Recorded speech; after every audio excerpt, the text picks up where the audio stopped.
Welcome one, welcome all to SimSpeed TV. It's time to kick things off for V8SCOPS in 2024. We've got the official V8SCOPS Championship ready to go on Sunday night, but it's Friday. That means it's supports night. We have got the V8s and the GTC from Montreal, Quebec, Canada, at the brilliant Circuit Gilles Villeneuve. You know this circuit. It's a Formula One track. It has been a part of the Formula One schedule, hosting the Canadian Grand Prix since 1978. And though it has changed a little bit over the years, it has certainly brought itself a big reputation for providing great racing. And in GT4 and TCR competition tonight, as well as the V8s later on, it's going to be an absolute walloping of great racing action. To bring it to you all live on YouTube, Facebook, Twitch, and Kick, it's me, Reese Gardner. Joining me in the commentary box for the first time, Dean Hunt. You'll know him from Southern Cross Esports. He is part of race control for the Elantra Cup series and is very active in the sim racing community otherwise. Jay Kennedy is on production as per usual, pressing all those buttons in the producer's chair behind the scenes. Well, Dean, I'm looking forward to this one. Montreal is a track that I look forward to every single season for V8SCOPS. It never fails.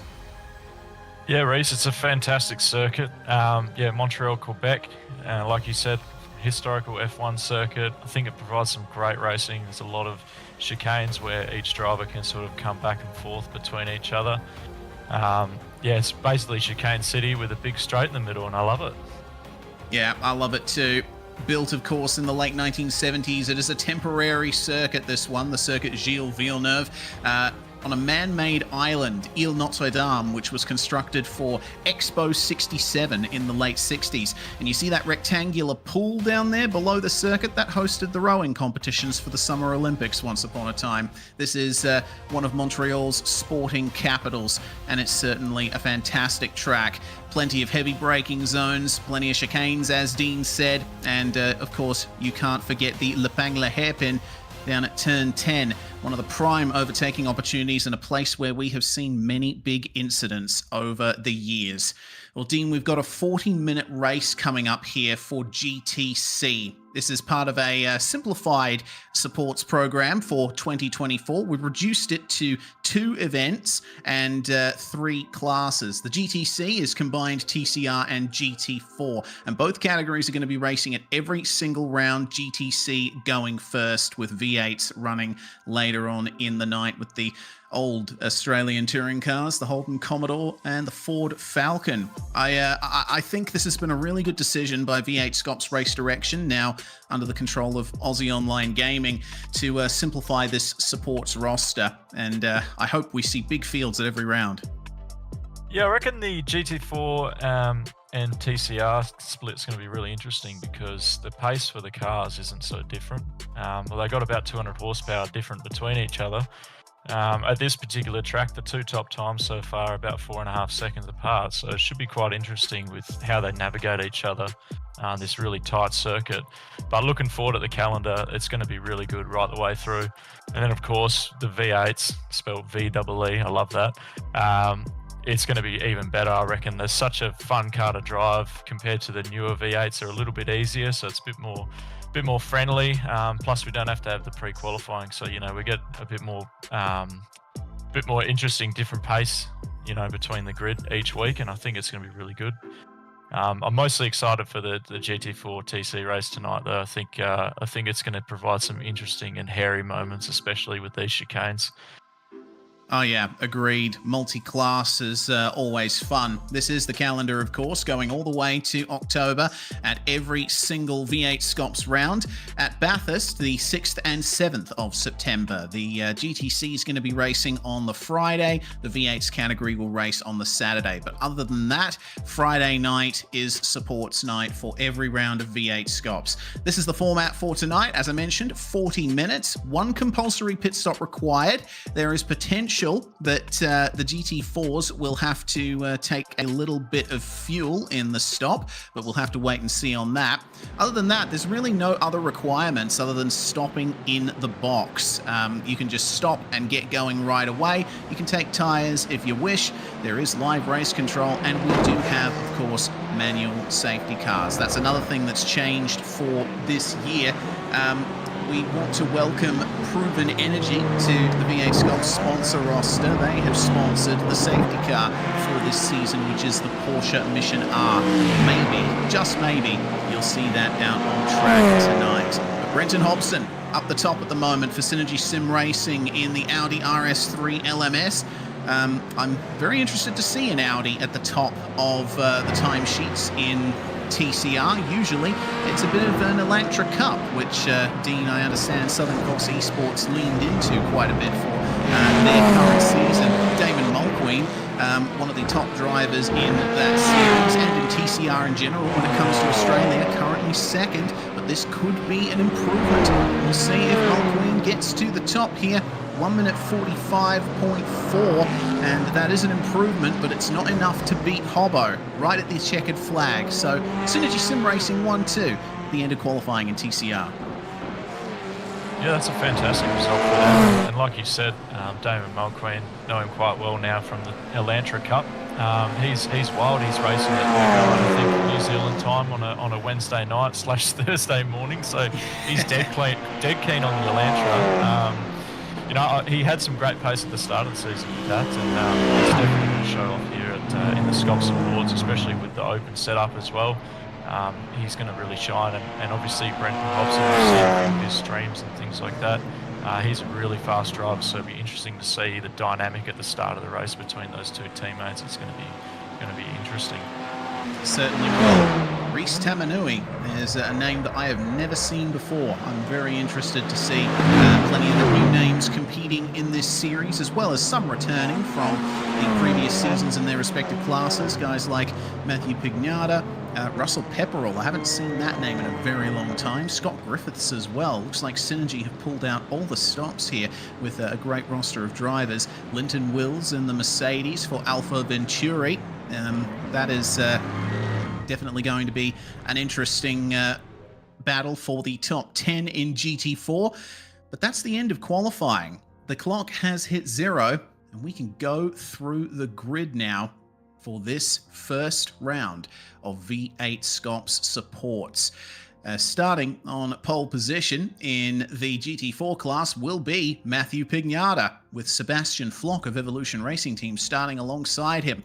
Aidan Luthwaite is going to start in third spot. He's alongside Luke Swan, part of Iridium Sim Sports, with Alex Schuler and Pat Oliver starting on the third row in GT4. Then we got Benjamin Faulkner in 7th place, with Mitch Hobbs starting alongside him. Race on Oz and Alpha Venturi, a big presence in this series. Orbit Motorsport is here too, with Taylor Oakes at the wheel of the Mercedes, with Matthew Deere alongside him. Russell Pepperell in car 69 for Kiwi Sim Racing, starting alongside Linton Wills. Then we have Grant Matterford starting in 13th place alongside Peter Pavlovich of the Pacific Esports Racing Team. Damian Cross, his teammate, will start behind him alongside Louis Robertson for Team Sim Blacks. And then we have Craig Mason and Mark Noble rounding out the GT4 field in the only McLaren. How's TCR looking, Dean? So we've got Brendan Hobbo on the front row with Damon Mulqueen in first and second place for Synergy Sim Racing. Another Synergy Sim Racing with Brady Baldwin, and then we've got Edward Shelley in P4 for Pacific Esports Racing. Tyson Hanmer, Vermilion Motorsports in P5, Robert Henry from Kiwi Sim Racing in P6. We've got Robert Bradbury from Pacific Esports as well, and Devon Stove from Iridium Sim Sports for 7 and 8. Coming in at 9th, we've got Garen Batten from Pacific Esports again, a few of those on the grid, and my good friend Brodie Watts on P10 from 949 Sim Racing. Trevor Hearn, another 949, starting from 11th. And then we've got Reese Tamanui from Iridium Sim Sports in P12. Simon Gorolski, Alpha Venturi Racing P13. And Scott Griffiths, another Synergy Sim Racer from P14. Stephen Banks rounds out as number 15 for Pacific Esport Racing.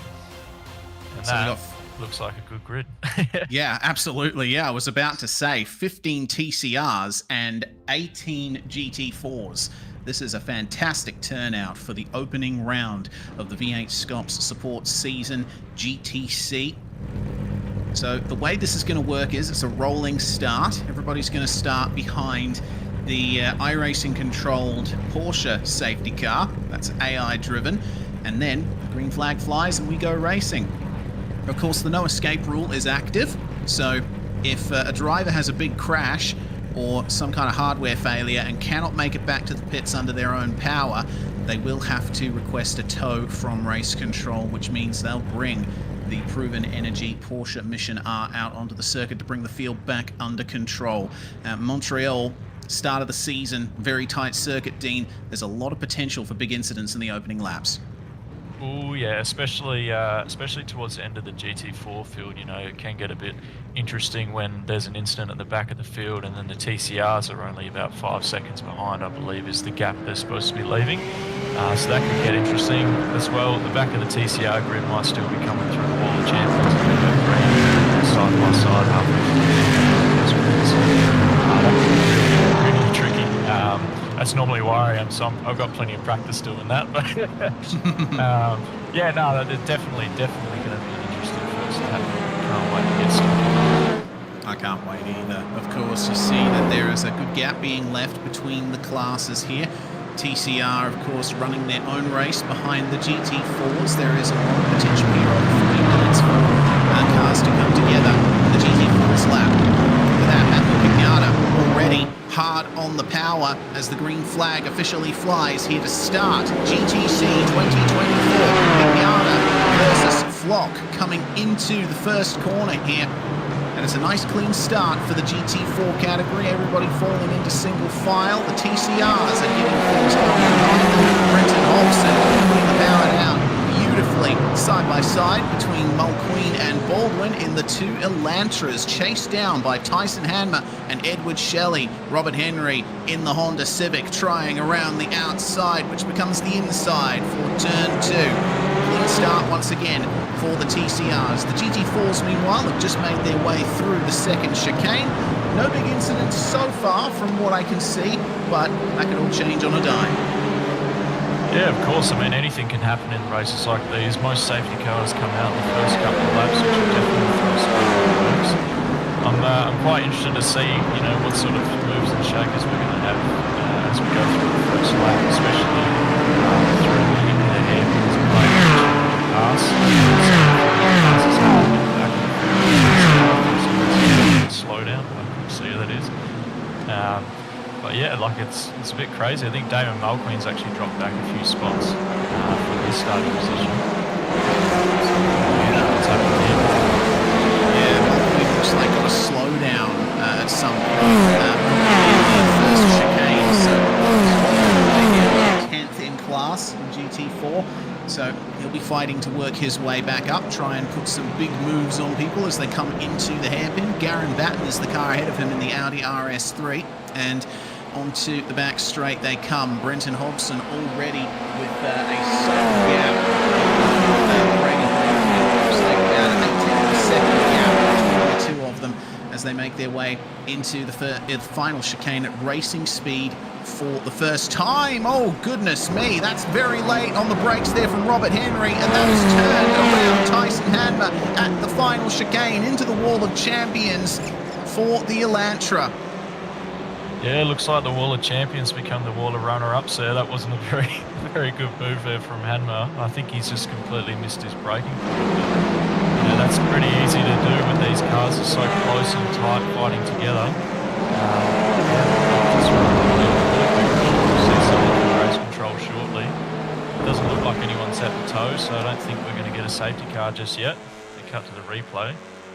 Yeah, Robert Henry missed the braking point. I think he was caught out by people getting on the brakes a tad early here. You see he swerves to avoid, but it's too late to stop, and into Tyson Hanmer he goes. Those TCRs very easy to turn around from rear-end contact. Apologies to Hanmer there. Got that one wrong. That's a good start on the first lap for me. It's all right. You've checked off one commentator box right there. One that's definitely. I'm not sure if it'll be a drive or a stop and hold, but he's going to be spending some extra time in the pit box. And we've got another mess in Noble. the TCRs. Noble in the McLaren as well. And Baldwin. Brady Baldwin stopped too. What on earth has gone on there? It looks like, oh no, this is definitely going to be a penalty from race control, I think, for Mark Noble. Looks like an unsafe re-entry to me. This is the onboard from Baldwin. Noble had already spun in the McLaren ahead and re-enters the racetrack ahead of these guys. Hobson avoids him, but Baldwin has nowhere to go. Now that is not something you want to see when you're the car coming through that chicane. Definitely going to see that Porsche coming out from the Proven Energy safety car. He still hasn't moved yet, so we got another spinner at the Wall of Champions as well. It's all kicking off. Yeah, there's a safety car. Robert Henry, who we saw Tyson Henry at the same location last lap, has unfortunately had a big problem there, but safety car has been called. So the Proven Energy Porsche Mission R will make its way out onto the circuit very shortly. Mark Noble did try going on in his McLaren, but he's come to a stop again. That car was crabbing hard after the contact with Baldwin. So, man, what I'm interested to see is just how Noble got into that incident in the first place. He was at the back of the GT4 field, and it looks to me like he just lost it on his own. I think that's pretty easy to do through that chicane. A lot of it's off camber, and the curbs are so massive. It's quite easy to get the car off balance and lose the rear as we cut to the replay here. He's quite well back from the field, so I wonder if there was some other incident happened before that. But it was, slid out the rear. He's too hard on the brakes on turning and just got himself stuck and couldn't turn it around again quick enough. Hasn't checked his relative.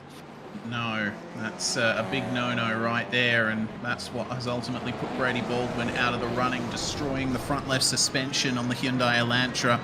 But the Proven Energy safety car is now out on the circuit, resplendent in its livery. And, well, there you go. No engine note from that other than an electronic whine.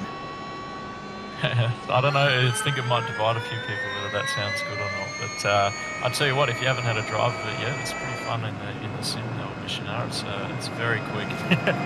Oh yeah.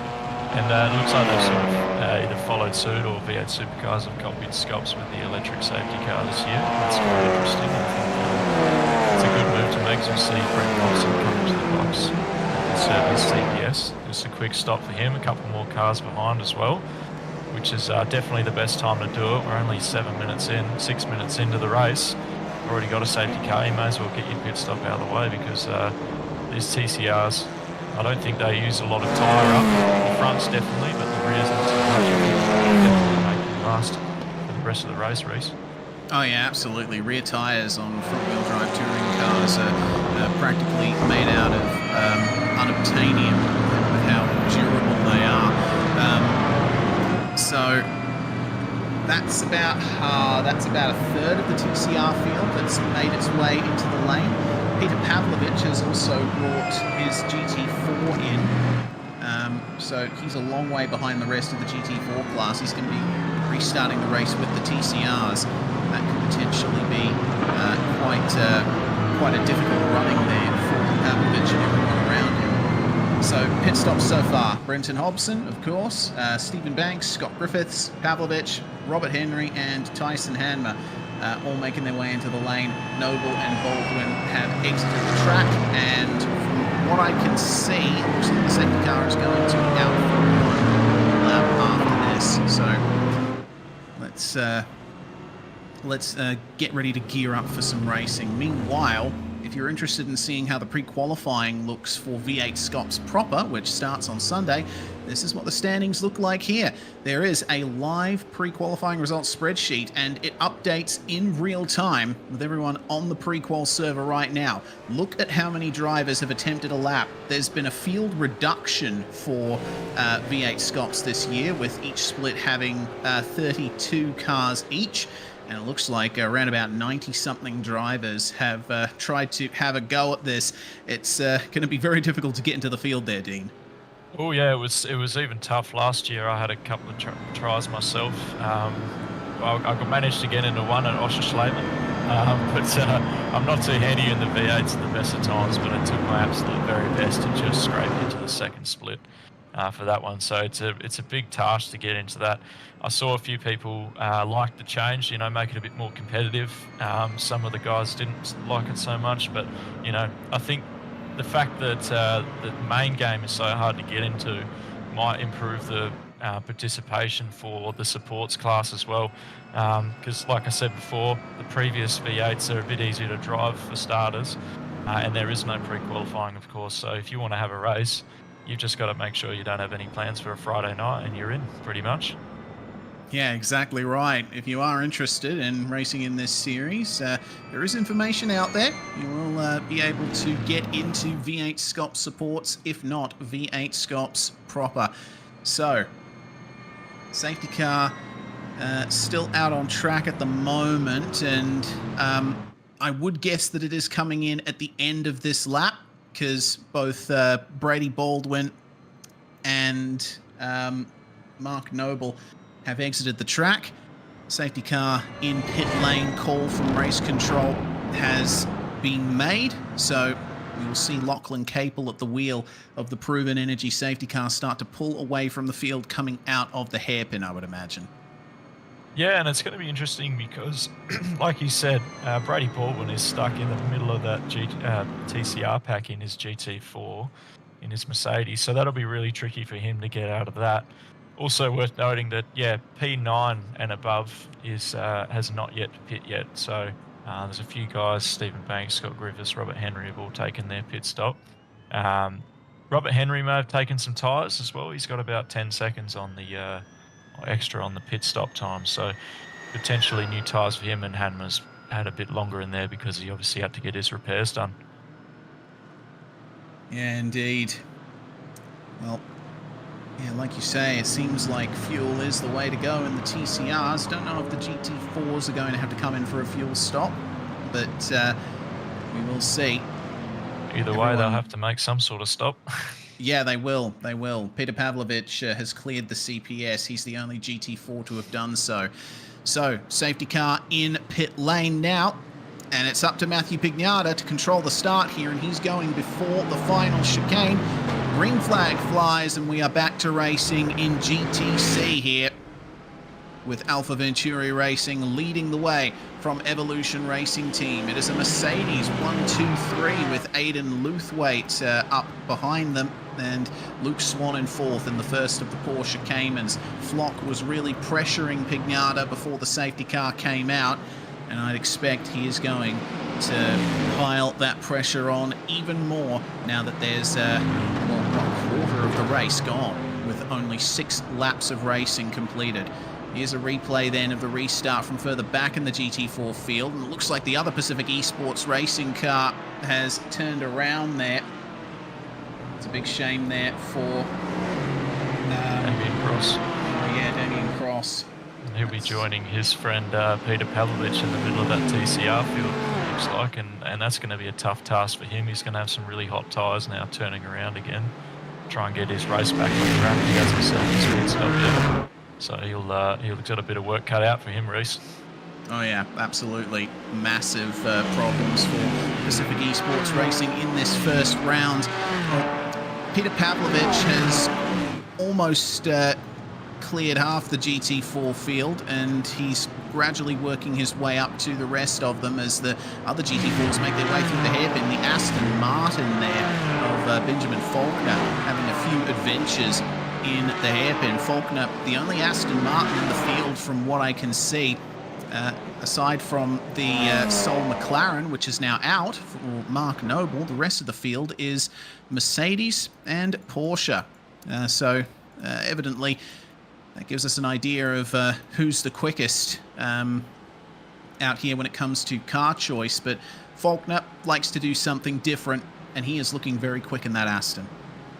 Yeah, I think in the GT4 officials, the Aston Martin's quite popular. I was surprised to see only one in the grid tonight. It's probably one of my favourite cars on the service, actually, and it's quite quick in a straight line, which is really good and pretty well balanced. But Yeah, that's interesting to see. There's only one, and such a Mercedes-dominated field is quite interesting too. It's definitely the best sounding TT4, but we got someone around again. No. That's Brodie Watts. He's parked on the outside of centre there. He's got to try and get that around.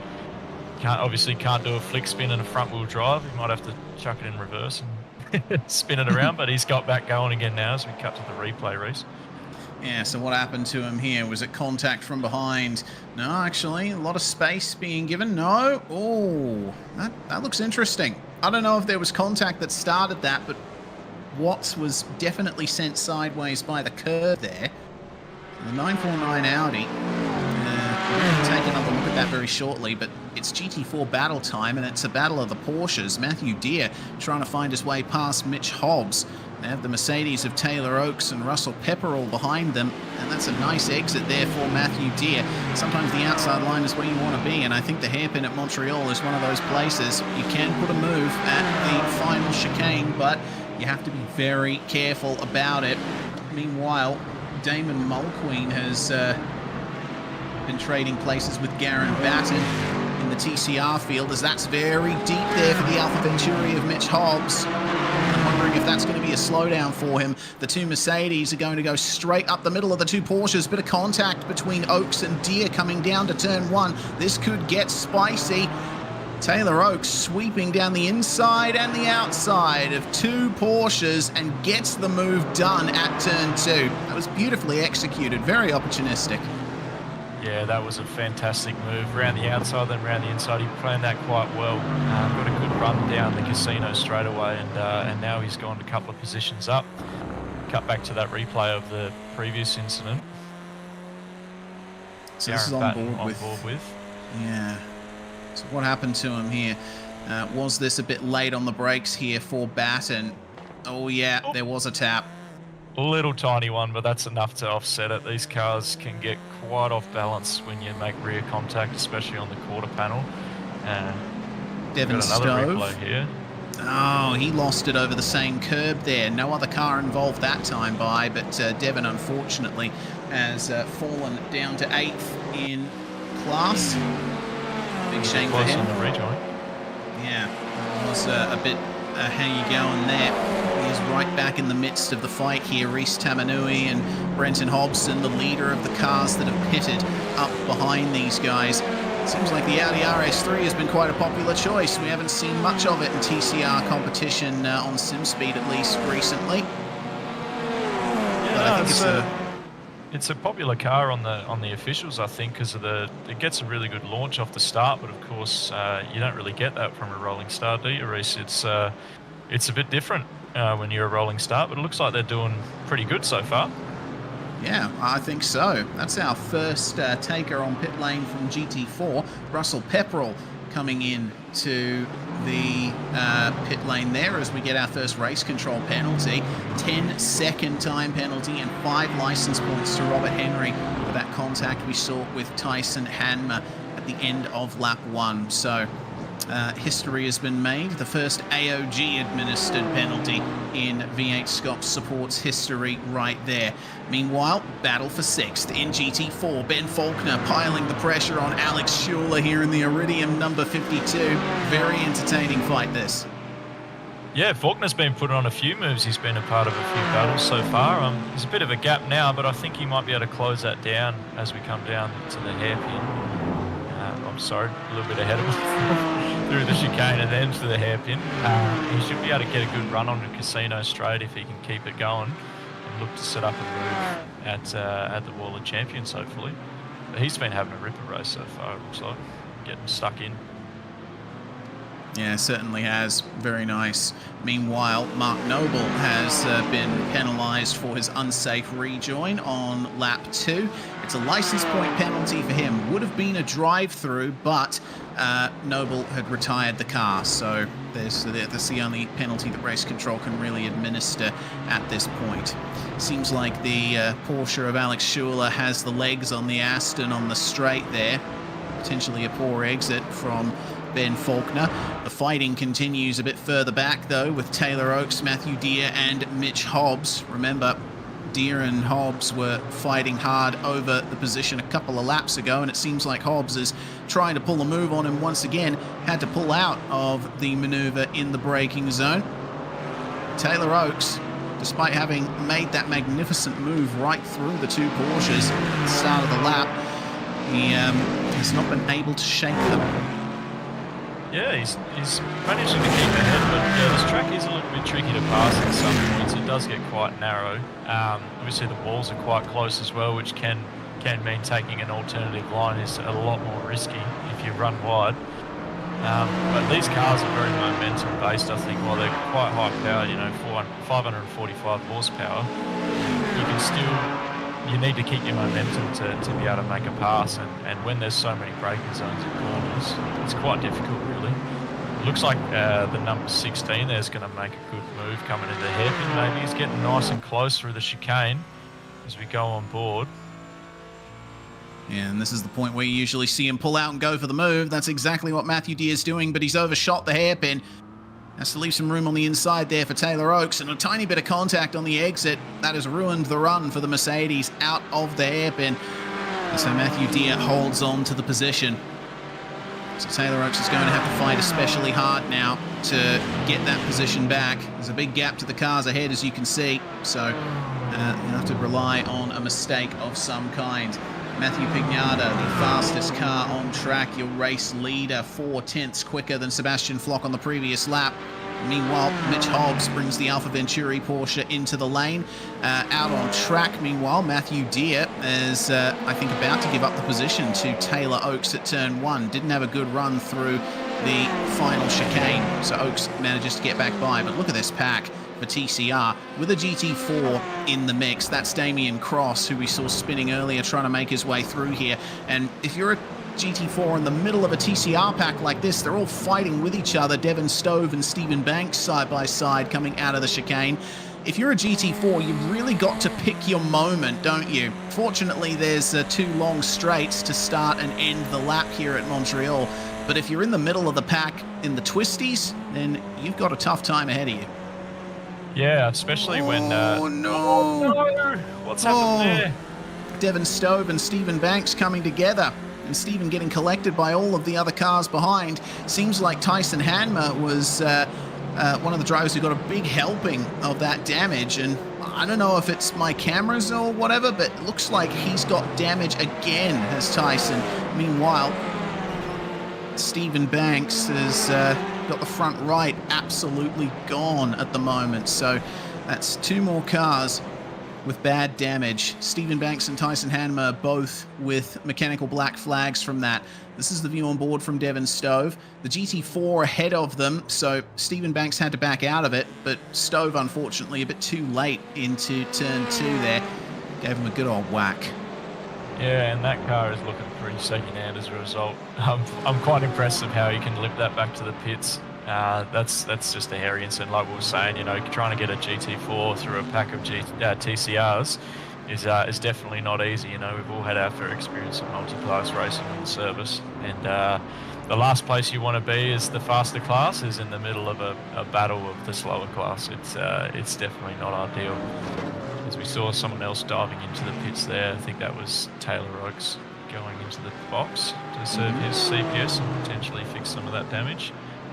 So he's been stopped for 33 seconds, so he's just come straight back out, it looks like.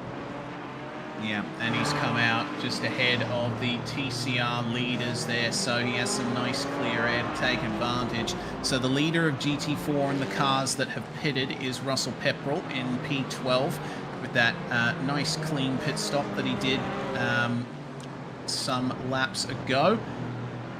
Pepperell and the Kiwi Sim Racing Mercedes looking reasonably quick, quite on the pace of the leaders, but if you're a second off in GT4, that's not too bad. Stephen Banks, meanwhile, has brought his car into the pit lane. It looks like Tyson Hanmer has brought it in as well. I'm not too sure.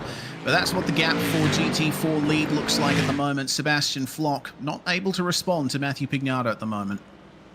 Yeah, he's slowly losing that gap, I think, and Pignata's doing a great job to keep it ahead, keep it ahead of Flock. But yeah, going off the last lap times, they are pretty close, but he's edging out about a 10th every lap just to keep that distance. I'm sure, no doubt, maybe Sebastian's saving his tyres a little bit to try and have a little run towards the end.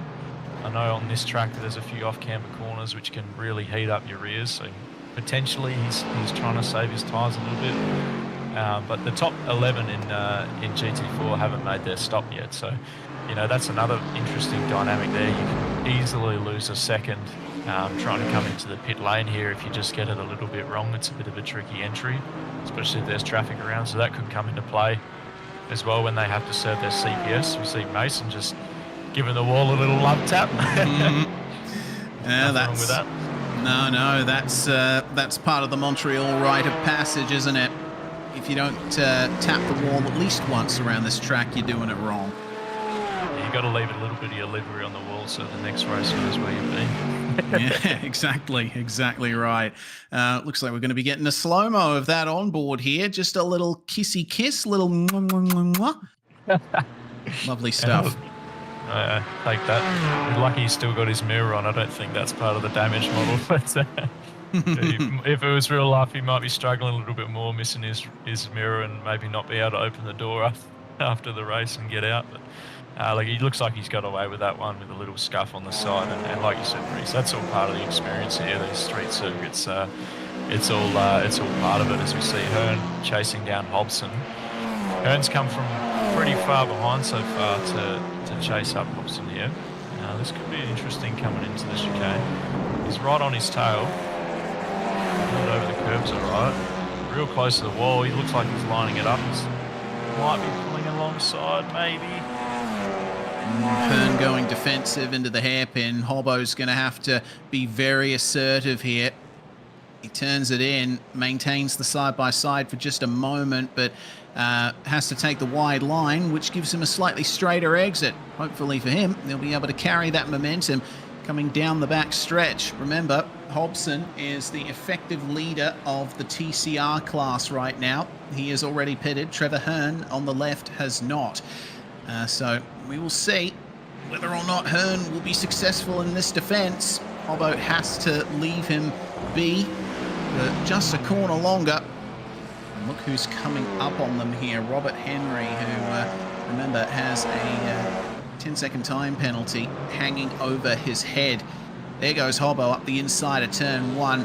Audi versus Audi, and the 88 wins the battle.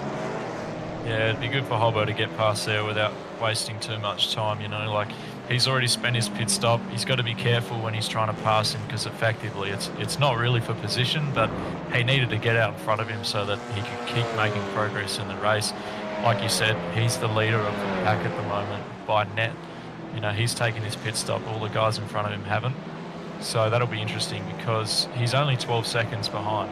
So I think that he will have a pretty sizable gap by the time they all made their pit stops.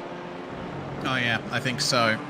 And especially considering his closest competitors, his two teammates have been suffering issues. Damon Mulqueen, of course, running second in the TCR class, but remember, he had a spin and he had a slowdown, and the safety car did help him out, but he didn't take his mandatory pit stop under the safety car period, so we're still owed a green flag stop potentially from Damon Mulqueen.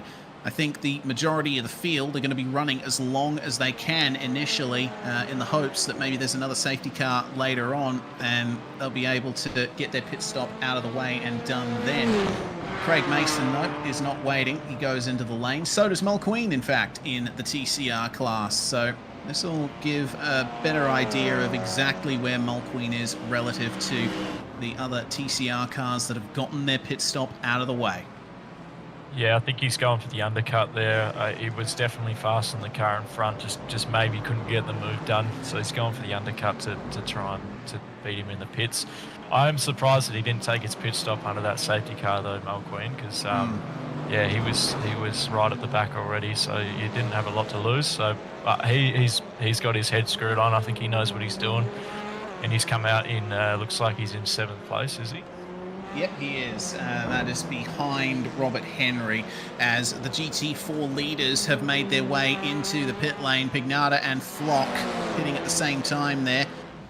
We'll keep our eye on the TCR gaps, but it looks like it is time for GT4 to come to the lane. Aidan Luthwaite staying out for an extra lap or two in the Whiskey Business number 7. We saw Aidan competing in the Fixed Indy Australia series on last Tuesday night, and certainly looked pacey, though had his issues. Seems like a much quieter race for him in GT4 currently. Pignata will come out ahead of Flock. Flock actually having a slightly faster pit stop, but same pit lane time as Pignata, so getting in and out of the box is where Flock was hurt. Yeah, and that can easily be done. You know, the surface is completely different in most pit lanes, and like I said before, the pit entry here is actually quite tricky. You know, to get that right, you definitely have to practice that quite a bit. Potentially, you got on the limiter a little bit earlier. You know, we don't really know, but that's definitely hurt him a little bit in that battle. Hopefully, he can find some pace and catch up and make it a bit more interesting towards the end. But so far, it looks like Pignata's is going to run away with it a little bit. Yeah, seems like it. Definitely not running away with it is Trevor Hearn here. Got Robert Henry with him, and Henry trying to line up a move in the KSR Honda Civic. The 949 Audi has to make way for him, but Hearn's going to try and fight this as much as he can. Remember, Hearn has not come into the pits yet. He's one of only 4 TCR cars that have not made a stop yet, and he's going to be fighting it very hard versus Robert Henry. Little bit of biff and barge, which is what you expect from touring car racing. I don't know how happy Robert Henry's going to be with that. Yeah, it's all part of it, a bit of door banging. We love to see it. I mean, these cars are great for it. Even the GT4s can take a little argy-bargy, elbows out racing, but it's a bit interesting from Hearn there that he would be fighting that so hard. I'm not sure if he knows it, that Henry's pitted or not, but looks like we've got a 10-second time penalty coming in for Stove, number 80, with contact with Banks.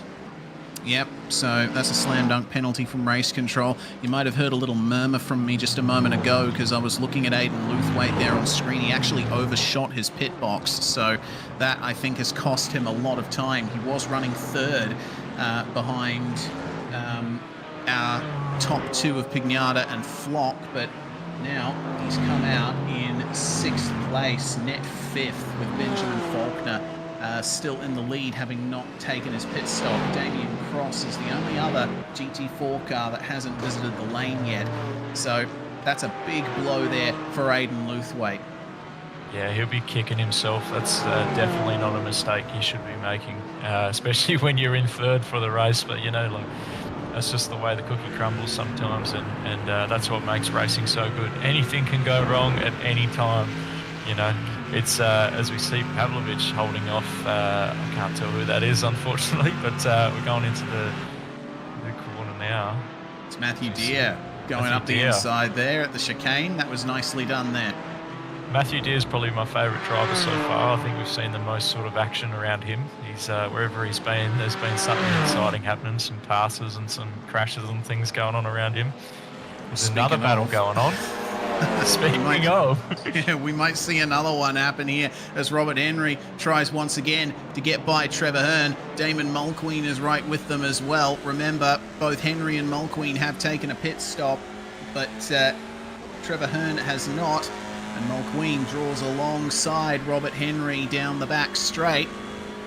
That looks like a move nice and easily done into the chicane. Potentially that was a strategic move there by Henry. He'll try to let Mulqueen open the door for him, because I think every driver in the TCR field is aware of Mulqueen's achievements. He absolutely dominated the 2-litre Tourers category last year in V8SCOPS supports. So just let him do his thing ahead. Yeah, Mulqueen is very fast in those cars. He's got the number 1 on him for a reason. Hearn, I'm not sure what the game is here. We're still defending these positions, but I'm sure Mulqueen and Henry are both getting a little bit frustrated behind him, seeing as they can't find a way. But obviously Hearn's got the pace to stay in front, so why would he let him through? And as he comes into the lane now, there we go. Yeah, Montreal's pit entry is a tough one, isn't it? it's it's on the racing line, but you brake a lot later for the pit entry than you do for the final chicane. So if you're in the middle of a pack and you're wanting to go for a stop, you've got to make sure that you're careful on the way in, and you could potentially lose time. Out comes, up ahead of Mulqueen, Edward Shelley, who led the race overall for quite some time, is now effective second behind Hobson. But we will see if Mulqueen can make his way past him. And looking at the relative positions, it's actually been a phenomenal recovery for Mulqueen, hasn't it? Remember, he was down to something like 7th after his slowdown. He's worked his way back up to effective 3rd. Yes, he's done a fantastic job, as we could see him kiss the wall a little bit there as well. Maybe it's a lucky one, good luck, but yeah, he's had a fantastic recovery drive. I'd like to see him make a move on Shelley here. I think he's definitely got the pace. He actually dropped a 10th on the first lap, so that's an incredible drive back from him. Definitely safety car helped him, but it made me eat my own hat when I was talking about not taking his pit stop. He's just showing us that I don't need to do that. I can just win the race on raw pace alone, and that's what he's trying to do. There is a bit of a gap between him and the leader, but he can definitely get on the podium here for sure. Well, meanwhile, GT4 field is cleansed with Damien Cross making his way into the lane from 15th spot.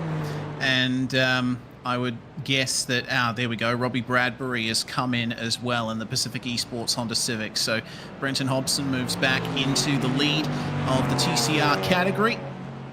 But it's all about the battle for second here between Edward Shelley and Damon Mulqueen.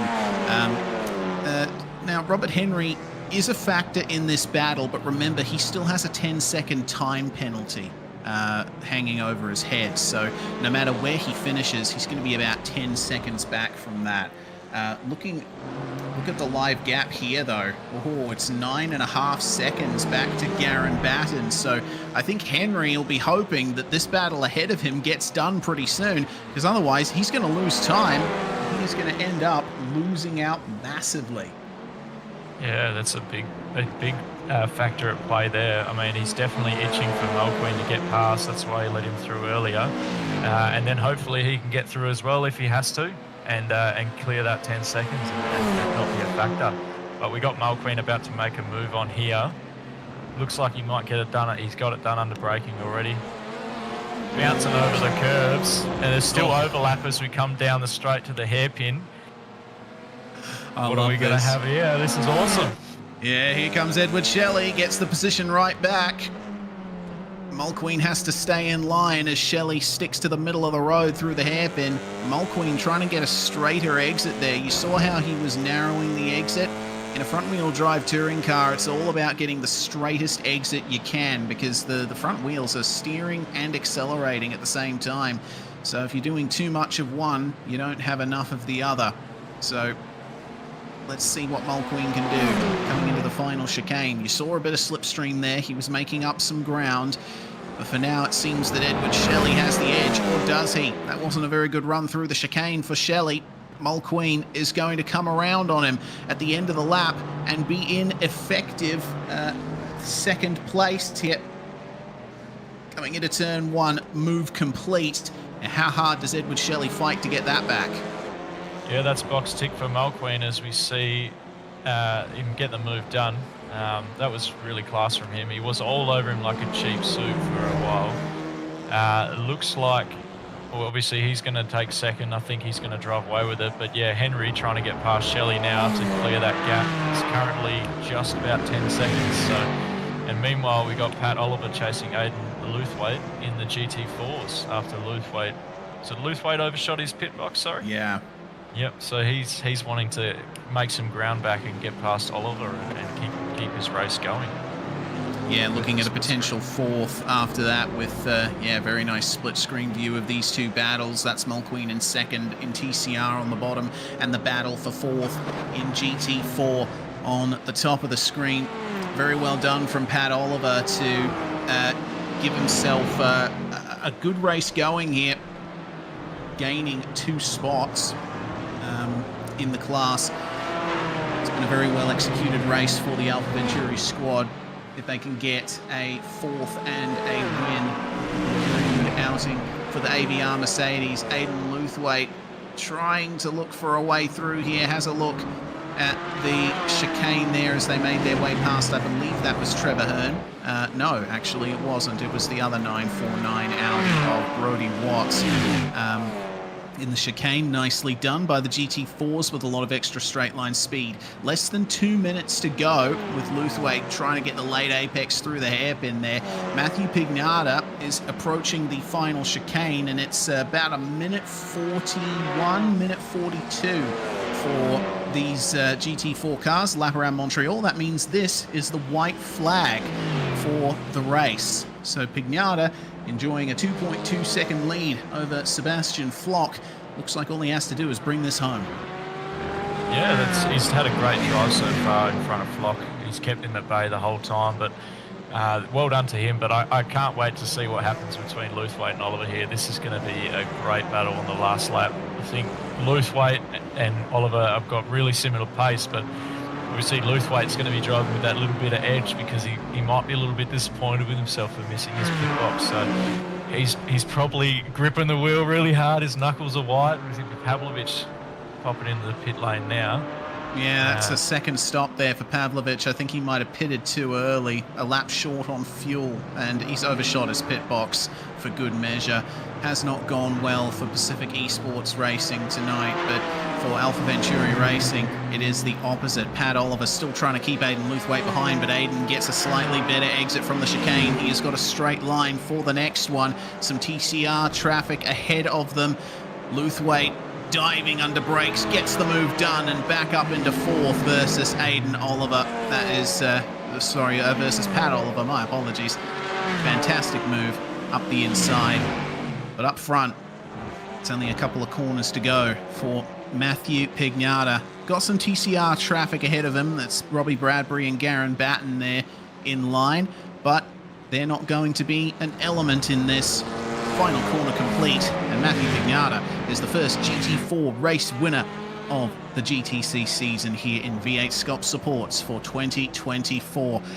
We've got to go halfway around the lap to pick up Brenton Hobson, which is our TCR leader at the moment, but let's give some airtime to Luke Swan for Iridium Sim Sports. Magnificent performance there from him to get third in the end. Fantastic job. Up a position. And now we just wait for Hobbo to bring it home. Yeah, that was a really good race from all the podium of the GT4 class. I think Luke Swan had a bit of a quiet one. I don't think we mentioned his name much at all. I think he just quietly plugged away and took that P3 away when Luthwaite overshot his pit box, I believe, and just managed to hold on to it. So that's a really good effort from him. And yeah, Hobbo is 7 seconds in front of Malqueen, who managed to get up to P2, which was a great drive from him. But Hobbo, yeah, can't understate that. He was really good the whole race. One more battle to go for here in GT4. Damien Cross, Linton Wills behind him, lifting off early there and going very deep into the chicane. Seems like a lot of damage there for Linton. He's out of fuel. He's going to lose the position right at the end of it to Louis Robertson. Meanwhile, behind them, there goes Brenton Hobson. Passes a GT4 on the way to the line to take the first TCR win of the GTC season. Brilliant drive from Hobbo. Yeah, that was fantastic from him. Absolute heartbreak as well for the GT4 run out of fuel over the line. But Malqueen as well, coming all the way from P10 to P2. Henry finishing P6 on the track, but he's still got that 10-second penalty over his head. So I wonder where, if we've got the gap, that would be handy. But yeah, he's... I think he's pretty safe, depending on where the next guys finish. So, actually, it looks like Reese Tamanui 9.3 seconds behind Robert Henry. So Robert's going to fall to P8 in the end. That's a big shame there for Robert Henry, but you could argue the penalty was well justified, and Tyson Hanmer would be one of the guys agreeing with that as everyone makes their way into the pit lane to conclude the on-track action for the GTC series. We do have V8s coming up next, so don't go away. here on SimSpeed TV as we go through the results. Matthew Pignata, 1.5 seconds was the gap in the end over Sebastian Flock, with Luke Swan completing the podium. Aidan Luthwaite and Ben Faulkner round out the top 5. Alex Schuler with a good run up into P5 after starting 7th. Sorry, that's Benjamin Faulkner. My apologies, getting that done there. Matthew Deere comes home in 7th ahead of Taylor Oakes, who only just beat Mitch Hobbs to the line by 0.4. Grant Matterford rounding out the top 10 in the GT4 class.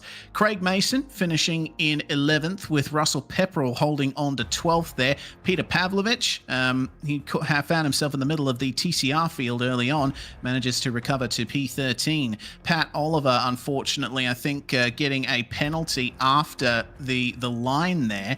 Aidan Luthwaite ultimately getting 4th in the end. Something, I think maybe incident limit or something like that for Pat Oliver, with Damien Cross, Louis Robertson and Linton Wills the final finishers. In the GT4 class, Mark Noble, Sol McLaren and Sol Retirement. Yeah, and then for the TCRs, we saw Hobbo, Brenton Hobson dominate, won by about 7.2 second gap, so that was really good for him. And then his teammate, Damon Malqueen, from 10th at one point on the first lap, all the way back up to second. Is a great drive from him. Edward Shelley, another good drive. We saw him in a few battles for Pacific Esports. He took out P3 to round out our podium. And then we had a couple more Pacific Esports boys, Robbie Bradbury and Garen Batten, taking out the next 2 spots for 4th and 5th. Robert Henry obviously got that penalty. That might have hurt him a bit. He did lose a couple of places for that. Then we got Simon Gorowski from Alpha Venturi, Reese Tamanui, Trevor Hearn, Devon Stovall, unfortunately finishing a lap down to round out the top 10. Scott Griffiths, Brody Watts taking 11th and 12th. And then we have Stephen Banks, Tyson Hanmer and Brady Baldwin, all unfortunately DNF'd. And Hanmer would not be too happy with that race, unfortunately. But, you know, there's plenty of rounds left to make up the points. He's a quick driver, him, so he'll be able to get that back, I think. Yeah, I think so. Well, racing concludes for the first of our support categories here tonight. Very quick interview to end things off here. We do have Matthew Pignata in the box with us now. GT4 win for you, Matthew, and for Alpha Venturi. Great way to start the season. Thank you. Definitely a more nervous race than I think I had to make it. But yeah, good to get first win of the season, and yeah, in the first round. Seems like both you and Sebastian Flock had a good measure over the rest of the GT4 field, and the pressure was high early on. Obviously, the safety car came out a little bit too early for you to get your CPS out of the way then. Yeah, it wasn't too bad with the safety car. Kind of calmed down the nerves, I think, of the start, and at least gave everyone on the grid a chance to calm down a bit as well.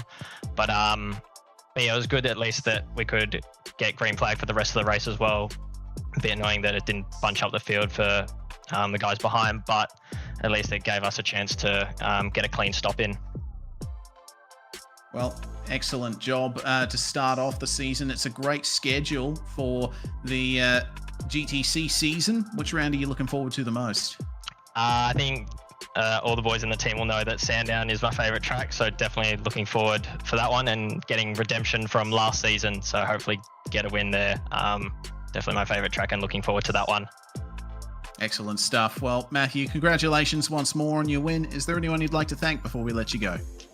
Just all the boys in the team, so Linton, Mitch, Simon, Pat and Ryan as well for spotting. So just, yeah, great help throughout the race, keeping me a little bit calm as well. So thanks to all the boys.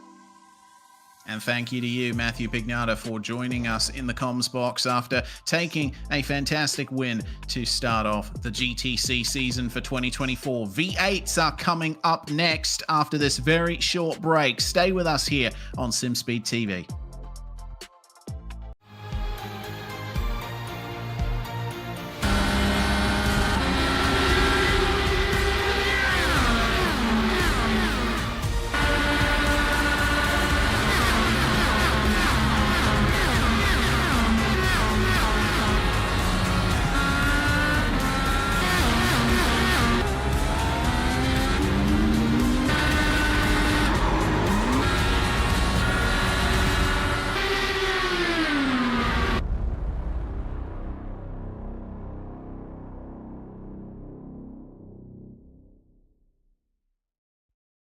Racing isn't easy, but experiencing it is.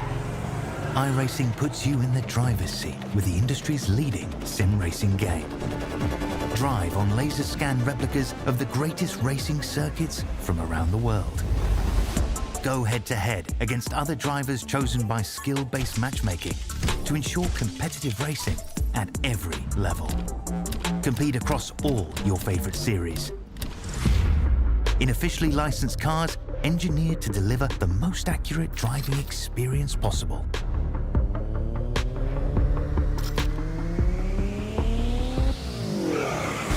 Join a race or host your own with players from across the globe. Race against the computer or in a league with friends. Feel the thrill behind the wheel.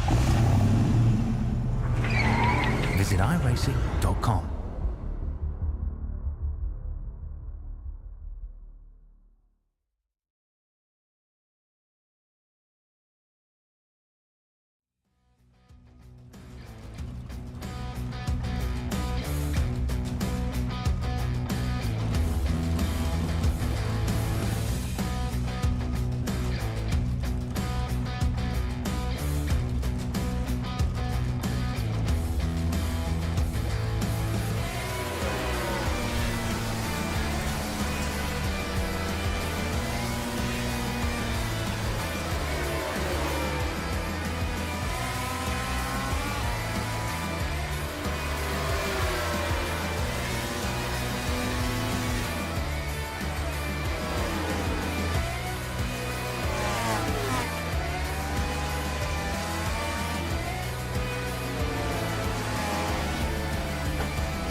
You're watching SimSpeed TV. It's the first round of V8SCOPS supports for 2024. We had a talk just before the break with the GT4 winner of the GTC series, Matthew Pignata. Now we have the TCR winner with us for a quick chat before we get into the V8 action. Brenton Hobson is with us in the comms box right now. Hobbo, a bit of a mixed bag for Synergy. Of course, you had an excellent race, but it seemed like Brady and Damon both had their issues. Yeah, well, we saw what happened to Brady, poor kid. That was pretty rough. He was in a good spot too, and we were well clear way at the front when that happened. But yeah, Damon got a slowdown on lap 1, I think, and buried himself in the field, so he had to sort of do it the hard way, but he recovered pretty well in the end of P2, I think. Yeah, certainly did. And focusing back on you for a moment, you must be very happy with that victory. The Audi is treating you very well.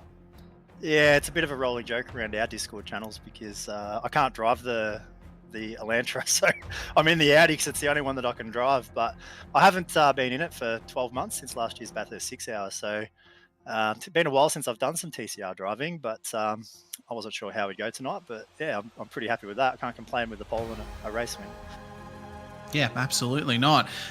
So Montreal, obviously treating you very nicely, as was the car. Are there any tracks on the schedule that jump out to you as being very good for you in a front-wheel drive?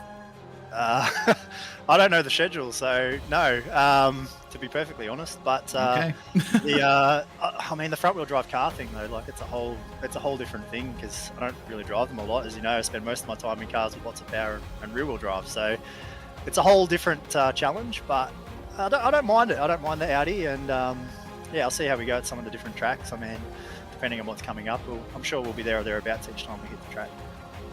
Yeah, absolutely. Well, Phillip Island is up next on the 17th of March, and that's a very notoriously difficult circuit in front-wheel drive, but I think the Audi's probably going to be very good to you there. So big thanks for joining us, Brenton. Is there anyone you'd like to thank before we let you go?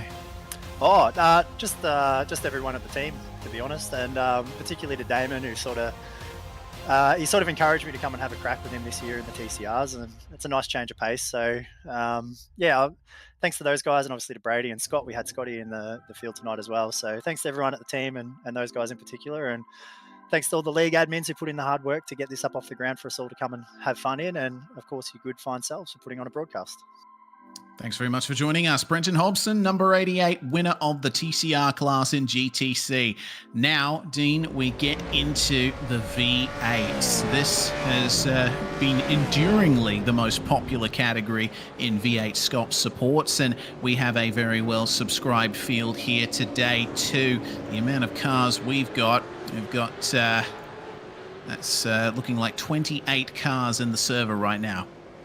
Yeah, it's a good grid looking, or it's going to be a good grid once they grid up, but I think the love for these pure Australian racing cars, you know, being one of the last of the breed, a lot of people hold these quite dear in their hearts, including me. They're fantastic cars, provide some great racing, and they're an absolute handful to drive, and I'm really keen to see how some of these guys can handle this really tricky track where, like we saw even in the TCRs, people were banging the fence a little bit.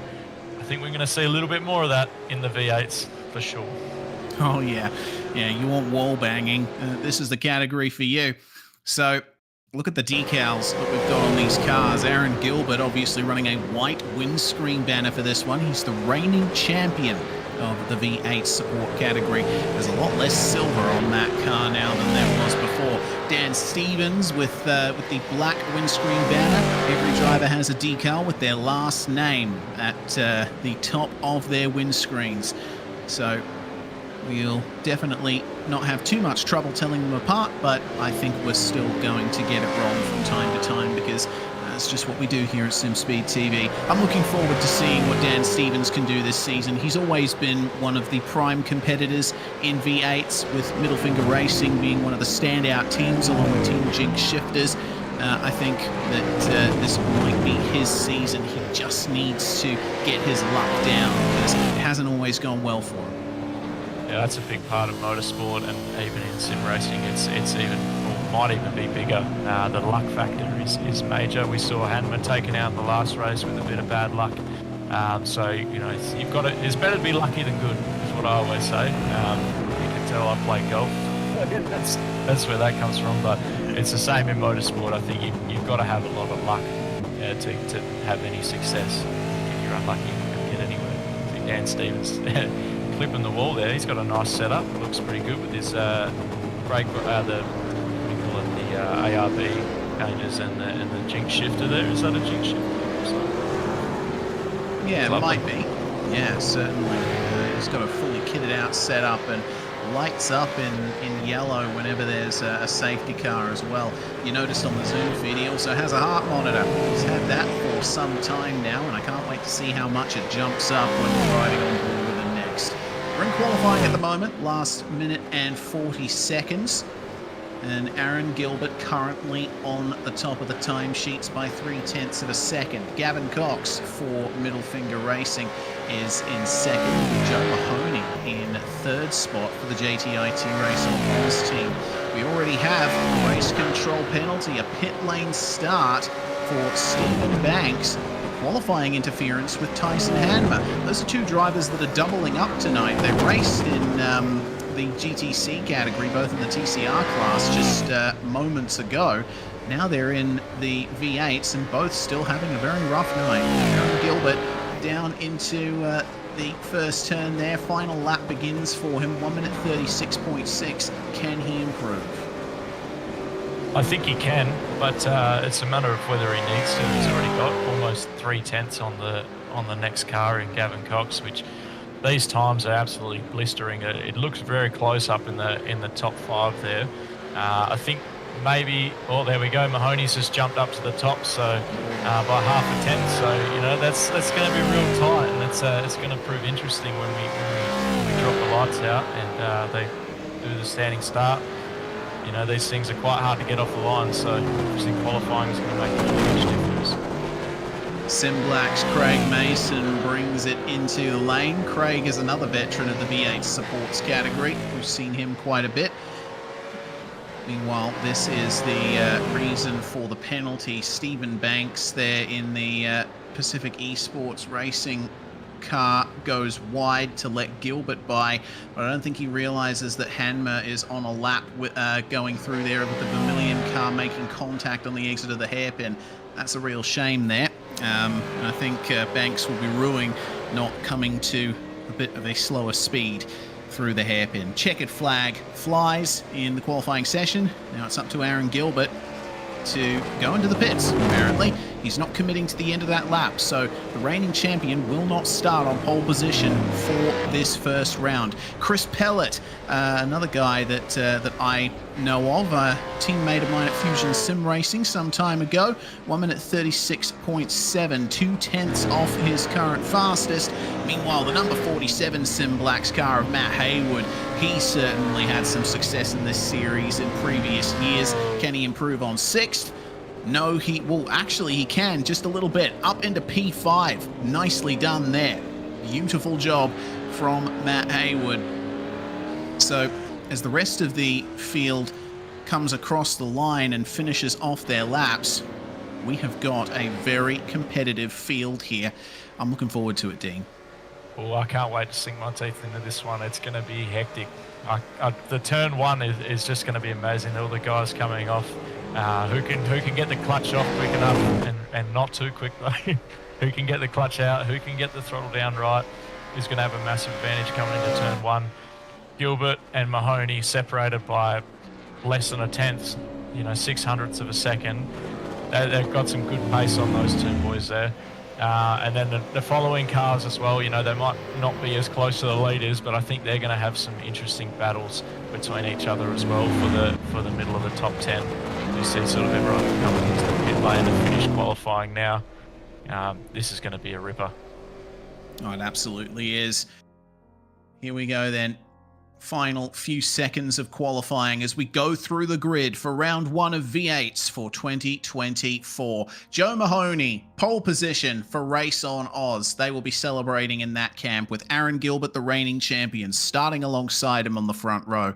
Gavin Cox and Richard Mayer are starting on the second row. Of course, if you are aware of the Sudspeed sports car series, Richard Mayer is one of the guys behind Sudspeed. They make pretty good gloves. Matt Haywood starts alongside Dan Stevens on the third row of the grid. And then we have Dylan Gray in the SLM number 25 starting alongside Troy Allen in the number 23 Middle Finger Racing entry. The top 10 are rounded out by another MFR car, Dean Alessi, and Frog Leap Juice Racing's Chris Pellet will start rounding out the top 10. We've got Henry King for Team Jinx Shifters and Tyson Hammer in P12 from Vermilion looking to make a redemption from the last race. Reese Harnell from Odium Esports on P13, Damon Cross Pacific Esports. Isaac Edwards P15 for B Electrical Race on Oz. Simon Vella for Pacific Esports Racing as well on P16. P17, Stephen Banks, teammate Pacific Esports Racing with Sean Slater, Team Jinx Shifters in P18. We've got Craig Mason from Simblacks in P19, Blake Fitzpatrick, another Pacific Esports Racing driver. And starting in 21st place, Colin Bruns. Middlefinger Racing got plenty of cars here with Dan Mirko alongside him in yet another Race on Oz entry. Two big teams there. Pacific Esports Racing, Peter Pavlovich starts alongside Hayden Green. In 25th position, we have Ben Christensen, another veteran of the series and was the safety car driver for a long time.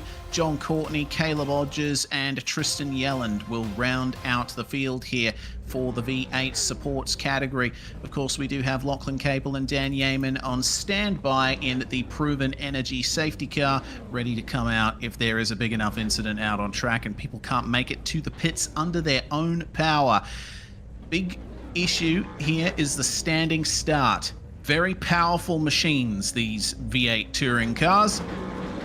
Who will get the best run off the line? Revs rise, fire spitting from the exhausts as the green flag will fly now. And we are away for V8s in 2024. Most of us are anyway. Looked like a bit of a wiggle further back in the field as Joe Mahoney leads the way into turn one. Richard Mayer trying to hold on here. Gavin Cox getting bumped by Matt Haywood. 3 wide briefly out of turn two. Dan Stevens going in between Gavin Cox and Richard Mayer to try and get into the top 4. Beautiful start from Stevens as now the crush begins. Got to be careful not to go side by side too hard. One of the Simlax cars off in the first chicane as Craig Mason. And 2 wide further back in the field, Blake Fitz trying to get there on Isaac Edwards, Ben Christensen, Colin Bruns. Oh no, big contact, Caleb Odgers. Oh no, we don't like to see that. He was definitely a little bit stuck there, Odgers, but didn't see the car coming behind him, obviously. Probably wasn't expecting someone to be that far behind the field, but yeah, that's really unfortunate for both drivers. It's a pretty tricky spot to get stuck where Mahoney here is coming down the inside of our last year's winner in Gilbert. And they're crisscrossing, a little bump and run. See how they come out of the corner onto the Casino Straight as we see some tyre smoke in the background as well. And they are making the run down to the Hall of Champions side by side. Aaron Gilbert wants this win. He wants to get his title defense off to the best start possible. He is very late on the brakes, but manages to pull it up for the final chicane. Joe Mahoney has to give up the race lead. Aaron Gilbert will lead the first lap of V8s at Montreal. Rest of the field mostly single file, but I see Troy Allen might be serving a slowdown. He's just given up the position to Henry King, who's now into 7th spot. Meanwhile, lots of racing going on further back here. 3 wide just about. That's Chris Pellett locking up into turn 1 in the True Blue Norton car. Reese Harnell is going to take advantage of all of that and swing on through with the Pacific Esports Racing cars in the middle of all this. Blake Fitz just keeping control. Yeah, Fitz went for a bit of a ride there, but so did Pellett going across on the grass there. Managed to pull that up nicely and not make any... Oh, what's happened to Gavin Cox there? Massive slowdown penalty. Looks like he didn't serve that quick enough, but yeah, it got a bit dicey there, but all drivers sort of came out without any damage. To see Fitz go off again. I wonder if he'll have a slowdown too. But look at that gaggle of cars there. It's a big pack pulled up behind that slowdown. Yeah, I think... Sorry, go ahead. No, I was just going to say, I think that was Caleb Odgers and Stephen Banks. Yeah, Banks went into him. Odgers lost it on his own and Banks had nowhere to go. Yeah, a bit unlucky for Banks there. He probably would have just appeared out of nowhere because that's a blind corner he's come around and that's really disappointing. I don't think he got off to the best start off the grid, and then for that to happen, he's going to gut it. Race over already. We're only 4 minutes in. Yeah, big shame there. Well, replay for Isaac Edwards, meanwhile, in the Race on Oz Commodore. This is down at the hairpin. Plenty of drivers locking up ahead of him, but Edwards just having a massive wobble there on the way into the hairpin. That's some big damage to the front left.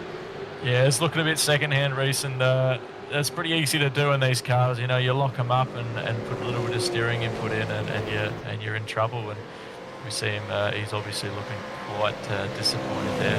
Not how you want to end your night, but Gilbert is starting to show why he won last year, and he's already put a second on Mahoney, showing that qualifying isn't always everything. And he's getting away with it, and Odgers has got a drive-through for that unsafe rejoin. I'd be surprised if he was still actually racing after that. That was a massive impact. Yeah, certainly was. Well, there's been some problems for Dan Stevens as well. He's back in 6th place. Remember, he was in 4th ahead of Richard Mayer, but it looks like Stevens picked up a slowdown out of the chicane. Meanwhile, Tyson Hanmer with further issues here. It has not been a good night of V8SCOPS Supports Racing for Tyson Hanmer. Wondering if that's a slowdown or if he's had contact with another car. Man, it's sometimes when it rains, it pours. Oh yeah, that's definitely the case, and he's not going to be very happy. But you know, there's still 35 minutes left of this race. If his car's still fine, there's no reason why he can't get some sort of result out of this and save a few points. Looks like a bit of a train heading up here behind Harnell. Alessi looking to go down the inside, to thinks a bit better of it. As we come into the World Champions again, he had to put on the brakes on the exit there, which might compromise him a bit from behind. We see Pellet making a move as well. He's one of my teammates. He didn't have a livery until about an hour before the race, which was interesting. Oh, well, he's right at the back of this pack and looking to make a move on Dylan Gray coming into turn 4. Excellent job there. Falcon versus Falcon. Dylan Gray has certainly come in leaps and bounds in terms of his pace and his racecraft over the last couple of years. I would put him solidly in the top group of drivers in this series, and he's working very well in the top 10 still, despite losing that position. Could gain a few more if the battle between Ben Christensen and Simon Vella continues the way it is. Both Vella and Christensen slightly offline coming into the turn there. Chris Pellet tries his best to take advantage.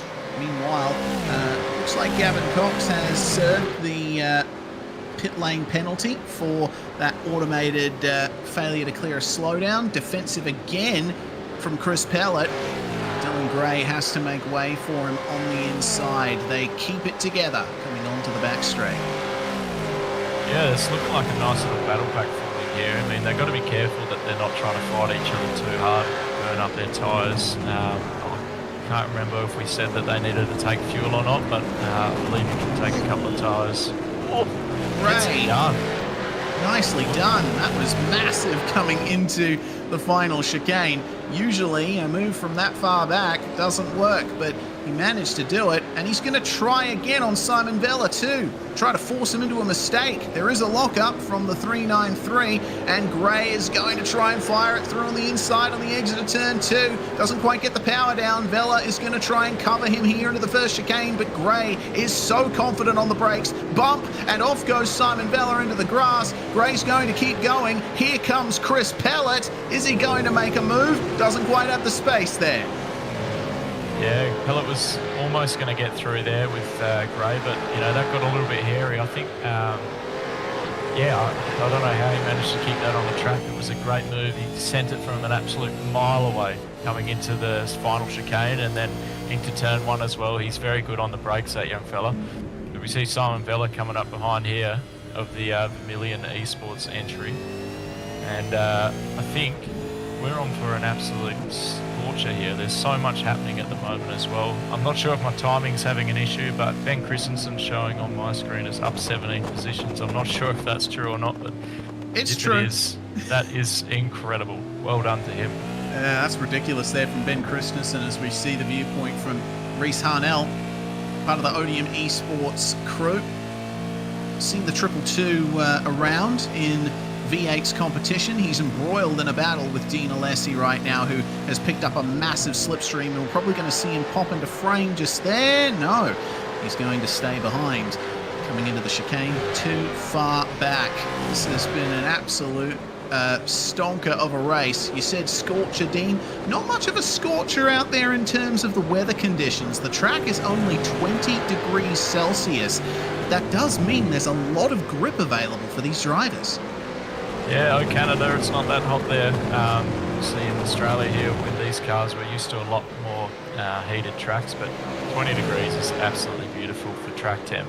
And obviously it's a sim race, so there's no cabin temperatures to worry about. But being in Australia still, I think on the sim, the drivers might be getting a little bit warm themselves. A lot of wrestling happening with steering wheels around this circuit, especially I think at turn 7. It's massively off camber as we see Henry King going off a little bit there. He might be compromised here. Stevens looking to perhaps capitalise on that. He's not quite close enough though, so he might just hang on to that. But they're 2 abreast behind him between Main and Stevens, and looks like Stevens is going to go through.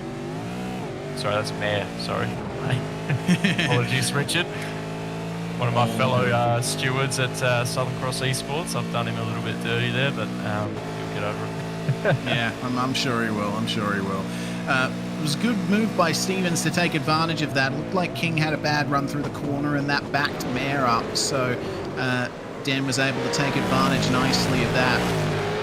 Henry King, being teammates to Aaron Gilbert, will be running very similar, if not the same setup, and will have put a lot of effort into practicing for this race. King has usually been Aaron Gilbert's rear gunner, but there's a little bit of space between them at the moment. King having made his way into 4th, with Matt Haywood splitting them. Meanwhile, look at this coming out of the first turn. MFR Troy Allen versus Ben Christensen here on the left. Is it going to be up 18 here for Ben Christensen? Gets the move done, and space just about given, but Christensen gets whacked into the wall. Still, Troy Allen gives up the position, and here comes Dylan Gray once again. One thing I have noticed from Gray this round, whenever there's an opportunity, he sticks it right in there. Oh yeah, he's definitely taken every chance he gets, Dylan Gray. He's becoming a bit of a vulture, I think, picking off the weak as they're trying to bottle other cars, and that's really great to see from him as he's maybe having a look down the inside here, but thinks a little better of it. I'm not sure if Christensen might have got a little bit of rear wheel damage from that wall clip. It did look a little bit squirrely as we see Pellet sending it through, and I'm not sure who he just passed. Harnell, I think. Oh, just Christensen! Oh, no! Christensen spins at the hairpin. It looks like Troy Allen made contact with him on the way in. Allen, unfortunately, missing the breaking point and bringing that fantastic run of Ben Christensen's to an end.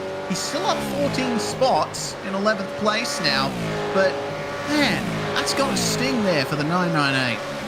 Yeah, that definitely will sting as we go into the replay here to see what happened. He just knocks him on the way through and clips the wall. He'll be lucky not to have as much damage, but he's definitely getting the penalty for that.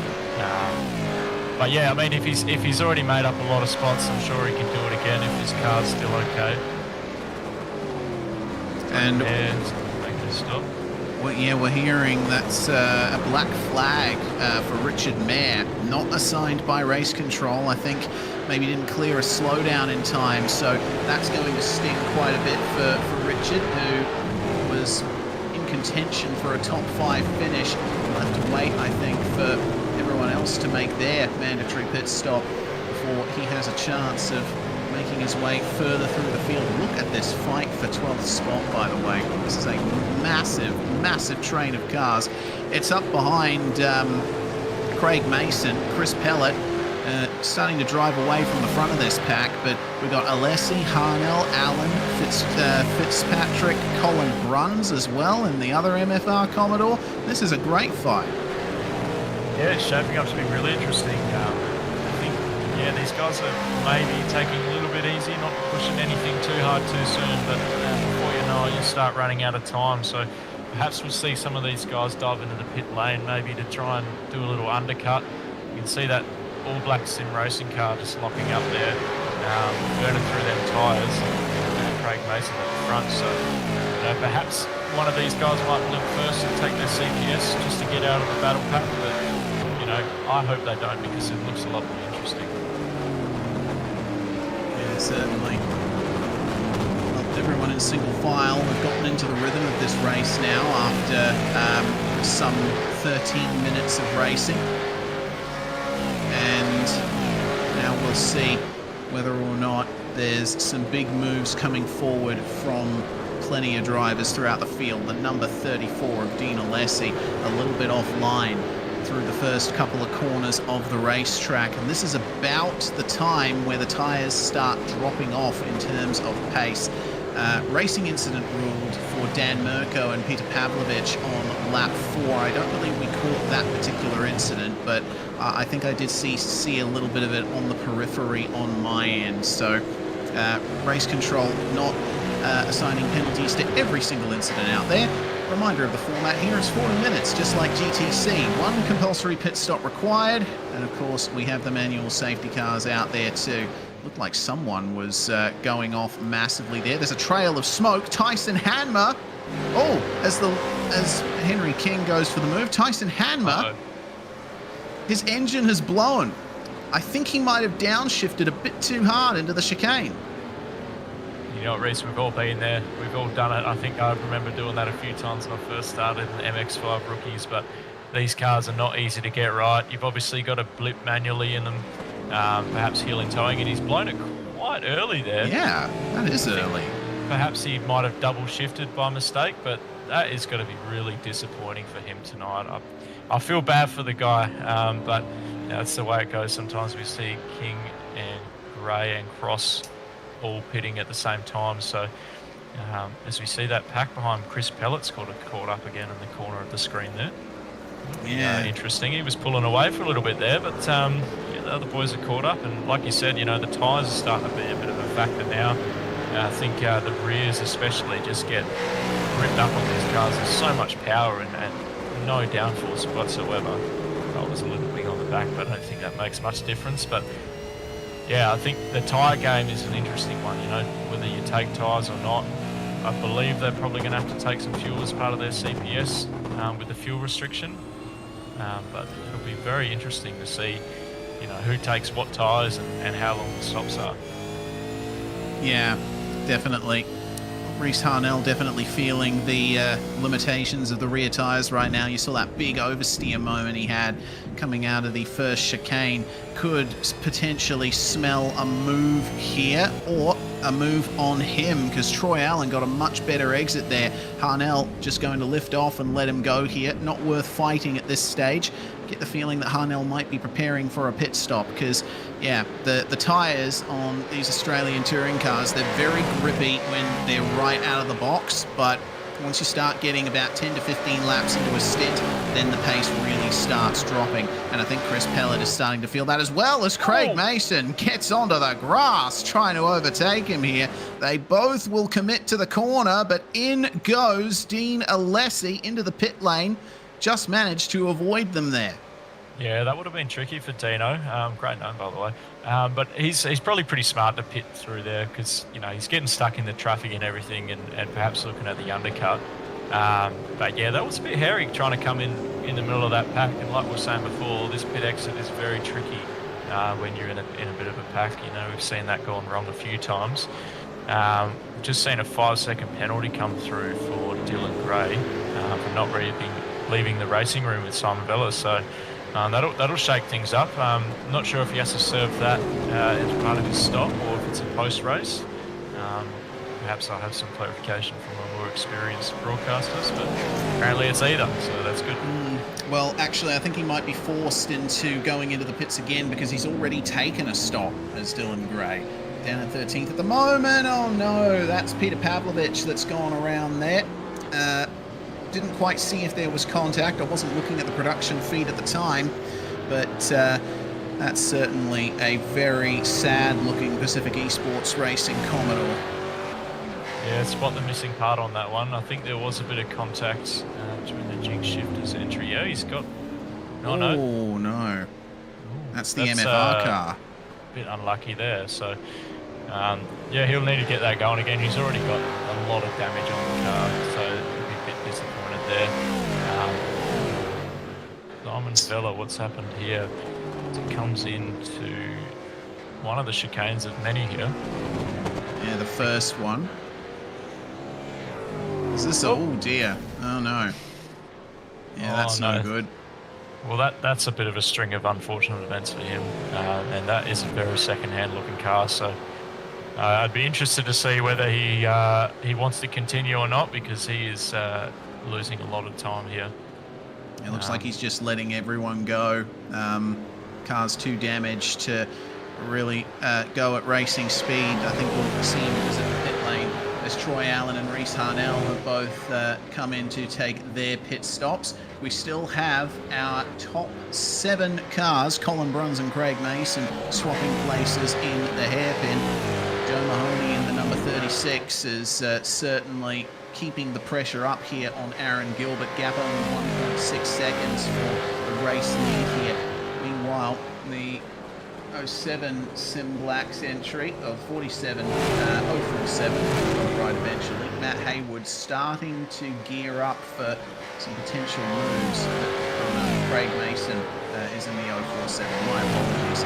That's a long way down there, and Mason picking up some damage. Meanwhile, here's Sean Slater for Team Jinx Shifters. Good mate of mine, that. And he tries to defend this position from the MFR Falcon. This is quite the interesting battle here for 11th place. Yeah, it's shaping up to be a good one. I think once you get to 11th, you know, you get a little bit more confidence. Maybe you can break into the top 10. You see the 39 get the run, I think, down to... No, not quite. I'm not used to the camera angles yet.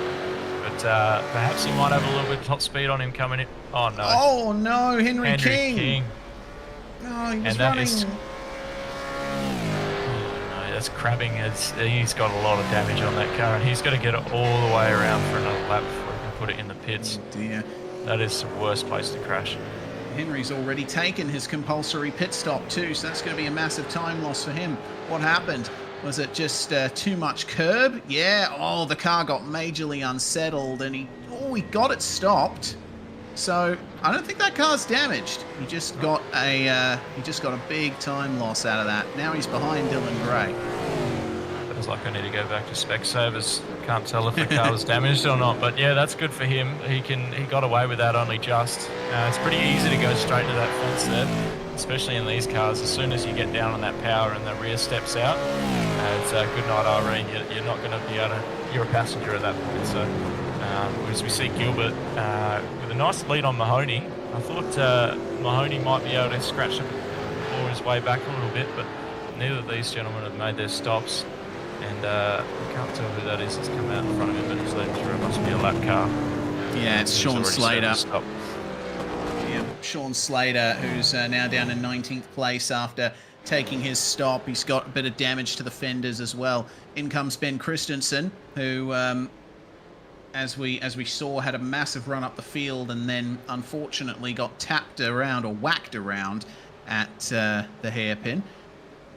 So I think he's still in contention for a top 10 here. He just needs to play his cards right. Wow, we saw Dylan Gray with just absolutely two-wheeling it through the chicane there.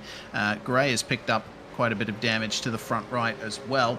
Chris Pellet also coming into the pit lane. Christensen's pit stop is complete, 19.3 seconds. The quickest pit stop I've seen so far is 16.2 from Dylan Gray. But remember, Dylan Gray still has a 5-second penalty hanging over his head. Look at that slow-mo. This is one of my favorite pieces of racetrack in a V8, just to see that.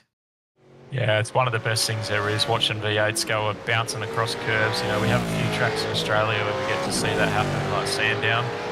But here at Montreal, these curves are something else. They're absolutely massive, stonking curves. They really offset the balance of the car. So, you know, you got to be really careful coming out of some of these corners. If you're going to get up and bouncy like that, you got to be really careful with your throttle input.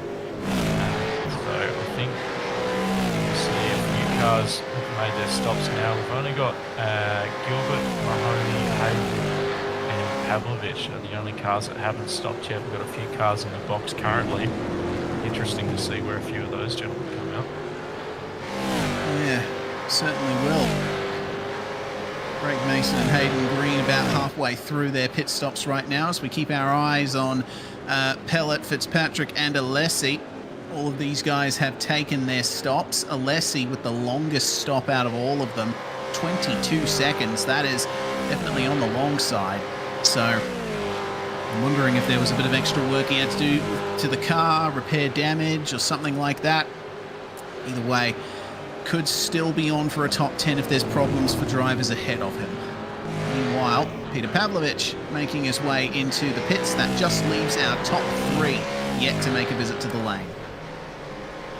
Yeah, I want to have a look at Gilbert and Mahoney and Haywood all haven't pitted it, like you said, but I don't think they're going to lose any spots. I think Haywood will have about 10 seconds in Dan Stevens by the time he comes out of the box. All things considered, touch wood, nothing goes wrong with him. But as we see Richard Mayer down to 15th now, it's a bit of a promising qualifying for him. But yeah, unfortunately, he didn't serve that slowdown. I think he ended up with a stop and hold penalty. And Gilbert is blinking now and going into the pits to take his CPS. So I think he should still be out in front by the time he comes out. But Mahoney might be able to put through a couple of laps and maybe reduce the gap a little bit. But yeah, Gilbert is definitely showing why he's got that number 1 on his car. Yeah, indeed. And I think this pit stop is actually going to work out really well for Aaron Gilbert, because he'll get a tyre undercut on Joe Mahoney. An extra lap on fresh tyres will potentially extend the gap there. Dan Stevens, meanwhile, 4th spot, and potentially be looking at a podium depending on how things go for him. Aaron King's still in 6th place despite a spin earlier. Meanwhile, Gavin Cox bringing the middle finger racing car in for a 2nd time. He pitted on lap 1 from a black flag, so that makes sense. Unfortunately, he hadn't cleared his compulsory stop just yet. This battle's still ongoing here. Fitzpatrick, Alessi, and Bruns now. Colin Bruns right in the midst of this fight here for middle finger racing. Yeah, I hope he's got more on the wheel than his middle finger, because he's going to need it. I think this battle is really heating up, and I'd love to see some positions interchange, but you know, obviously the 2 are teammates, so maybe we don't see that unless we see like a strategic stop. You know, let me have a go. But for now, I think that the 2 teammates obviously going to hold position. But Alessi is getting closer and closer to Fitzpatrick. But like I say before, this track is not easy to pass on. There's not that many opportunities. But you know, these cars can handle a bit of side-by-side contact. So maybe as we get a bit closer to the pointy end of the race, we might see a little bit more desperation from Alessi. Yeah, we may very well do, as that's a big oversteer moment for Blake Fitzpatrick. Could leave the door open for Dean Alessi coming into the hairpin. Immediately defensive is the 686, but Alessi is where the rubber is. Has to give way on the way into the turn. Carried the brakes quite a bit there, so I don't think that's going to work out for him coming onto the straight. Didn't quite have the momentum he needed. Meanwhile, Craig Mason, it seems, has been in the pits for quite some time, and I think that's a retirement from him. Dan Mirko also having a spin further down the field, as there goes Alessi coming up the inside into the chicane, and he's let go there by Fitz. Bruns, meanwhile, decides that he'll take advantage in the 2nd of the MFR cars in this battle. Should be a nice move up the inside into turn 1 if he can play his cards right, but Fitz is going to defend that, and seems that he's going to have to wait for another opportunity. Here's another view of that oversteer moment just coming off the curb. It seemed the rear suspension got rather unsettled for Fitzpatrick. Meanwhile, in comes Joe Mahoney into the pit lane. Now, considering Aaron Gilbert pitted 2 laps before, I would suggest that the gap is going to be a lot bigger for the lead. Matt Haywood will obviously be hoping that it's a shorter pit stop for him. He might have a run at 2nd. Yeah, Haywood definitely could potentially be able to take that, but as we see, you know, Gilbert coming up behind some lap traffic now in Yelland here, you know, that could prove an issue as well. He does get led through now, but there's always going to be... Oh no, Mahoney's gone off. He's a little bit wide on the exit there, and that cost him. He nearly had that, but it's not over yet because he's right on his bumper, and you know, maybe the battle's a little bit closer than we thought it would be, and now I'm a lot more excited about this. And he's got the run on him here. Look at him go. Yeah, Mahoney's on the fresher tyres right now. He has more pace than Aaron Gilbert, and he's going to have a bit more to play with at the end. This has suddenly turned into a really interesting race for the lead. Exactly, and Gilbert's going to feel that he's pitted a few laps earlier, and by the time we get to the end of the race, he's looking maybe, no, never mind. He's probably, he's deep, he's locked it up and he's gone deep, he's feeling the pressure, and Mahoney could capitalise here. He's got the outside on the way down to the hairpin. Oh, Gilbert's giving it up. Slow down. Giving it up. He must have a slowdown, yeah. That's unfortunate for him, but he did get a bit out of shape there, and Mahoney's capitalised, and I think that's not the last we see of Gilbert. He's only just cleared the slowdown, but I don't think that's the last we're going to see of him. He's obviously got some great pace, but the tyre battle's going to play a huge factor there too. Yeah. Well, meanwhile, we're hearing that Henry King has a mechanical black flag, and we're about to see the reason why. It's another problem at the Wall of Champions. Head on into the tyre bundles. Disaster for the second Jinx Shifters car. That was a hard one. Lucky it's a sim race and not real life, because that one he would have felt. But I think his pride might be a bit bruised after that one. We've seen a lot of drivers get that wrong so far tonight, and a few get away with it. But like we said before, sometimes you got to have a little bit of luck to get away with that one. As we see, I don't think we picked this one up, but Stevens getting a drive through for contact with Pavlovich. Yeah, that was back on lap 11, so that penalty's taken a while to be applied, but Stevens will serve the penalty, and he's come out in P6, so still not the worst. He's in the position he started in, so this is going to be very interesting, this fight here. Joe Mahoney with the tyre advantage, only by a couple of laps, but the difference can be big in these cars, with just how much grip is available to you right at the start of the stint.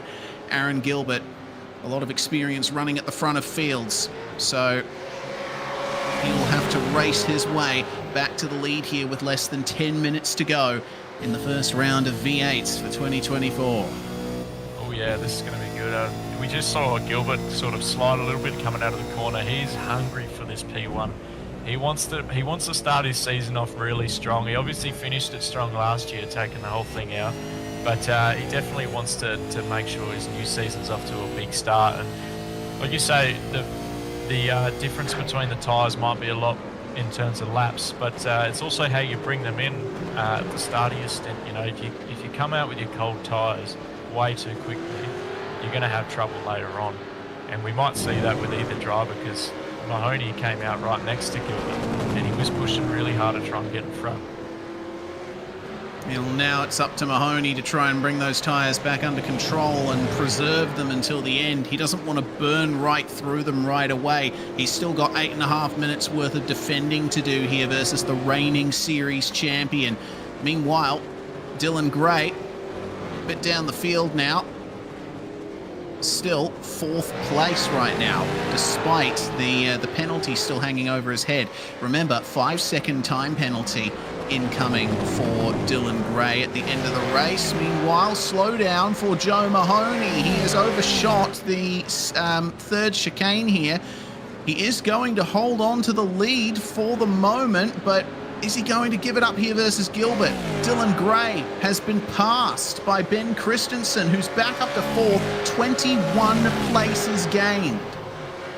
Wow, that's a great drive from Christensen, but this is really close coming into the Wall of Champions. They're touching mirrors. Gilbert's just got ahead on the straight, and that slowdown from Mahoney really hurt him. He definitely was feeling the pressure, and Gilbert was really applying it from behind. But again, you know, I don't think this is over. I think these guys can easily rattle each other, or perhaps rattle themselves, like we saw with Mahoney there.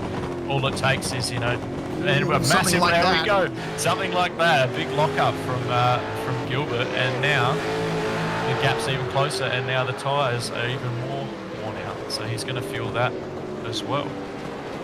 Yeah, it's very easy to lock up the fronts in these cars. No traction control, no anti-lock brakes. So if you lock up into a corner, that front tyre is overheated, and that's going to give you some pain for a few more corners to come.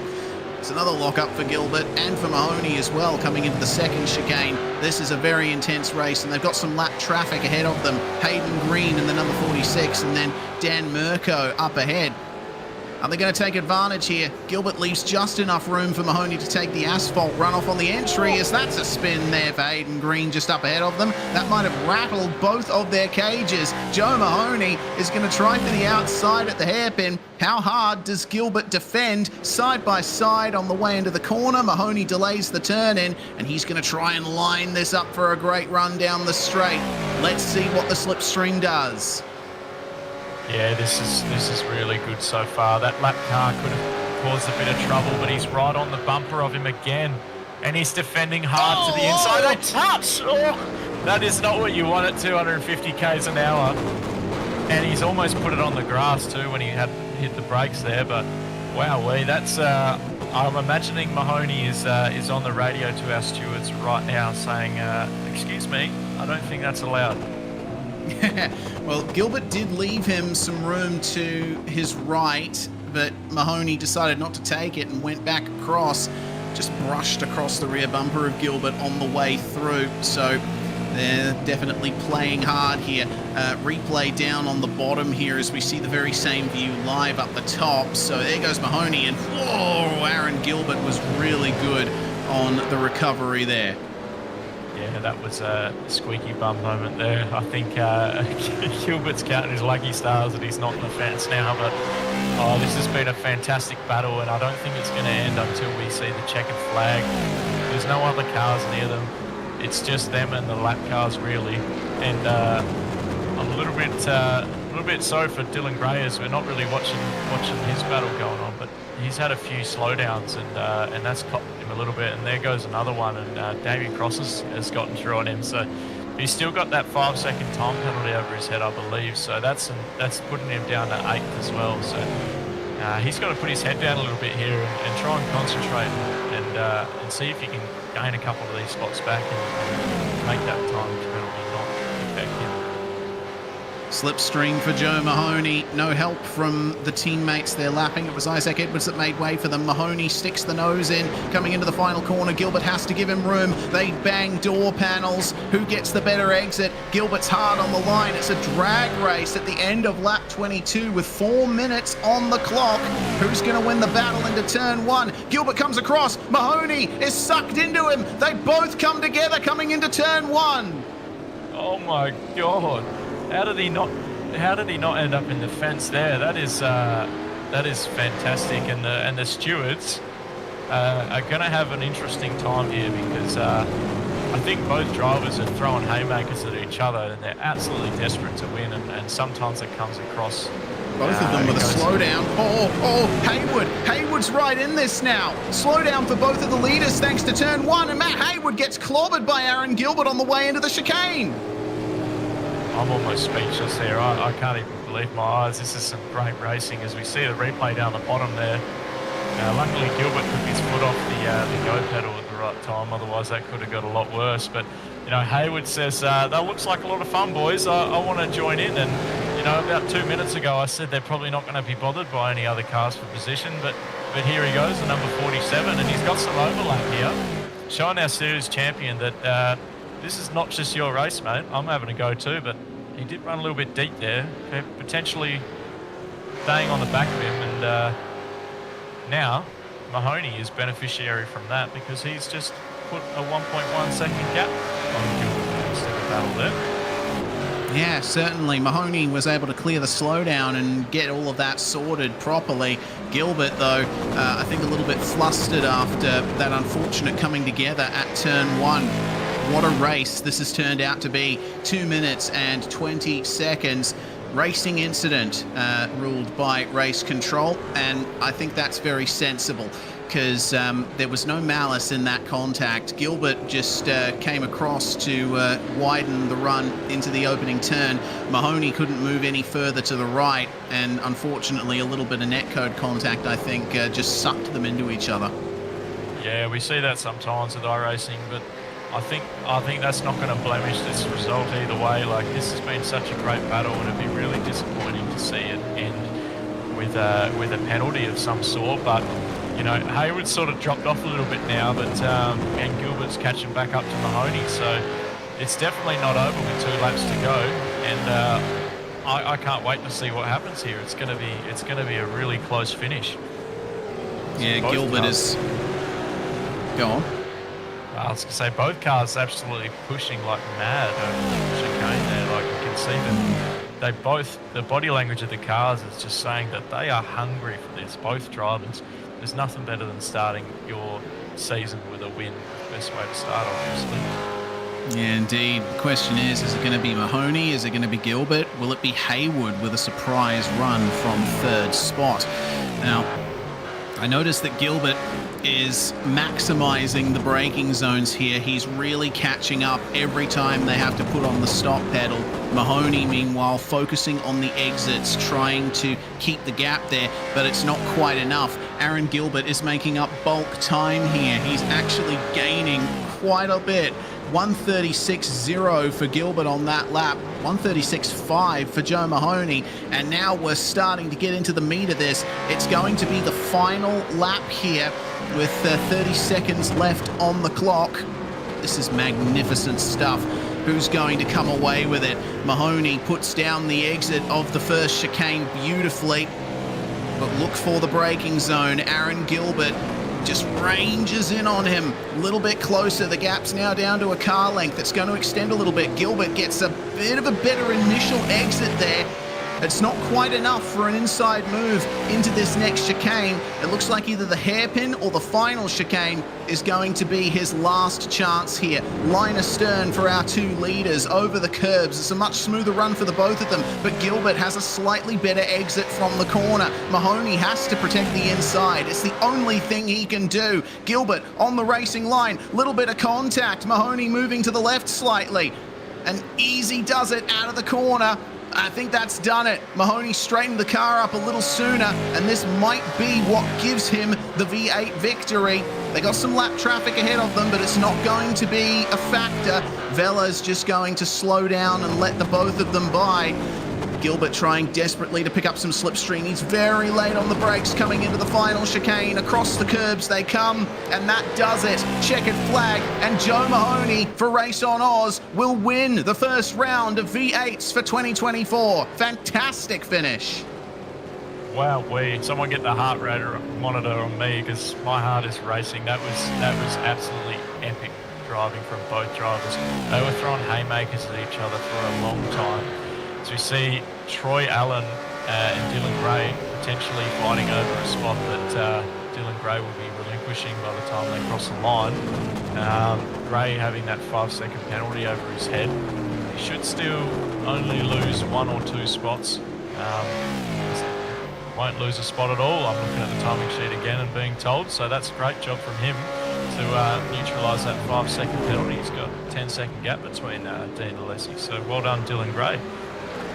Yep, still gets a top 10 finish despite the myriad troubles that he's faced. Blake Fitzpatrick versus Richard Mayer, meanwhile, the battle for 12th looks like will be won by Fitzpatrick. No slowdown to the line, but Richard Mayer's going to race him all the way there. It ultimately comes down to just a few meters between them right at the end of a 40-minute, 25-lap race for the V8s category, and celebrations incoming for Race on Oz. They certainly came ready to fight, and Joe Mahoney has shown he's got what it takes to take it to the reigning champion of this series. Yeah, he really showed he means business tonight. I can't wait to see this nice burnout that I'm sure he's going to do here. But yeah, he really showed that, showed Aaron Gilbert that, you know, this is going to be my year as well, and we're going to have a fight for this. You know, I can't wait to see the two of them battle it again. But yeah, you can't understate how good Mahoney was there. You know, both drivers just going ham at the end there, and it was really great to see. Just such a great battle and good sportsmanship between the two as well. Like Gilbert could have easily made that incident a lot worse, or on the coming into turn 1, and Mahoney could have done the same thing back to him on the casino straight there. So great job by both drivers. Really, I'm quite impressed with that, and that was really fun to watch. Yeah, certainly was. V8s always brings the action. So Mahoney from Gilbert by 3.5 tenths at the end. Matt Haywood completing the podium for Sim Blacks. Fantastic job from 5th. But Ben Christensen, I think the star driver of this field, with a run up from 25th to 4th. He didn't set a time in qualifying. And considering he had a spin on the way as well, I think Ben Christensen could well be a factor in this series, considering that kind of pace. Dan Stevens will round out the top 5, with Cross, Allen, Gray, Alessi and Pellet rounding out the top 10. Yeah, and coming to 11th, we had Colin Bruns, who actually gained 10 positions through that race. So that was a great job from him for B Electrical Race in Oz. And then, Middle Finger Racing, apologies. Blake Fitzpatrick, another great drive from him as well. Pacific Esports Racing. Richard Mayer got that penalty early on, but managed to claw all the way back to 13th. Must be some good gloves on his hands there, I think. Gavin Cox for Middle Finger Racing for P14. We've got Pavlovich, Harnell, Slater, Yellen, Mirko, and Green to round out our top 20. 21st, unfortunately, and retiring from the race, Henry King. Same for Simon Vella. Isaac Edwards making it back out on track. No, actually, Vella's not a retirement. He was still on track. Caleb Odgers making his way back into the pit 6 laps down in 24th position. A real shame for him with his spin and the subsequent crash. Craig Mason with a retirement. Same for Tyson Hanmer, John Courtney, and Stephen Banks, who ran into Caleb Odgers after he had his spin. So 28 cars, some casualties, but all up, I think a great way to start off the V8SCOPS support season here with a brilliant race in GTC and a brilliant race in V8s as well, which was won by Race on Oz's Joe Mahoney, who joins us right now. Joe, that was incredibly intense at the end. You and Aaron were giving it to each other. Oh, absolutely. I don't think I breathed for the last 3 or 4 laps. I'm still trying to catch my breath. Yeah, it's a fantastic performance. It looked like qualifying belonged to you. It seems like you guys at Race on Oz have put a lot of effort into setups for this year, and the car's looking quick. Yeah, I've put a lot of time into these events with the supports. With the changes to Sunday nights at Scops, I didn't think I'd be quick enough to qualify. I don't think I'd be quick enough to make the 64. So I've turned my attention to this and worked on the setup. And what's helping is that the changes I'm making to the setup in here, I can do in the other car, and it's making difference for me, and I'm finding time. So it's all going pretty positive. Yeah, certainly is. Well, Phillip Island is next up on the roster. Obviously, Montreal agreed with you tonight. Is it the same for the island? Unfortunately, I'm interstate that weekend for a wedding. So, yeah, I wanted to make the most of this one.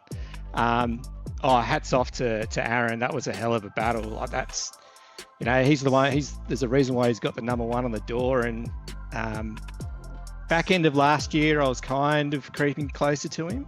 I wanted to take it to him tonight, that's for sure. And I got to go back and have a look at the footage because that was, from my view, that was nuts. I reckon it's going to look absolutely awesome from the broadcast.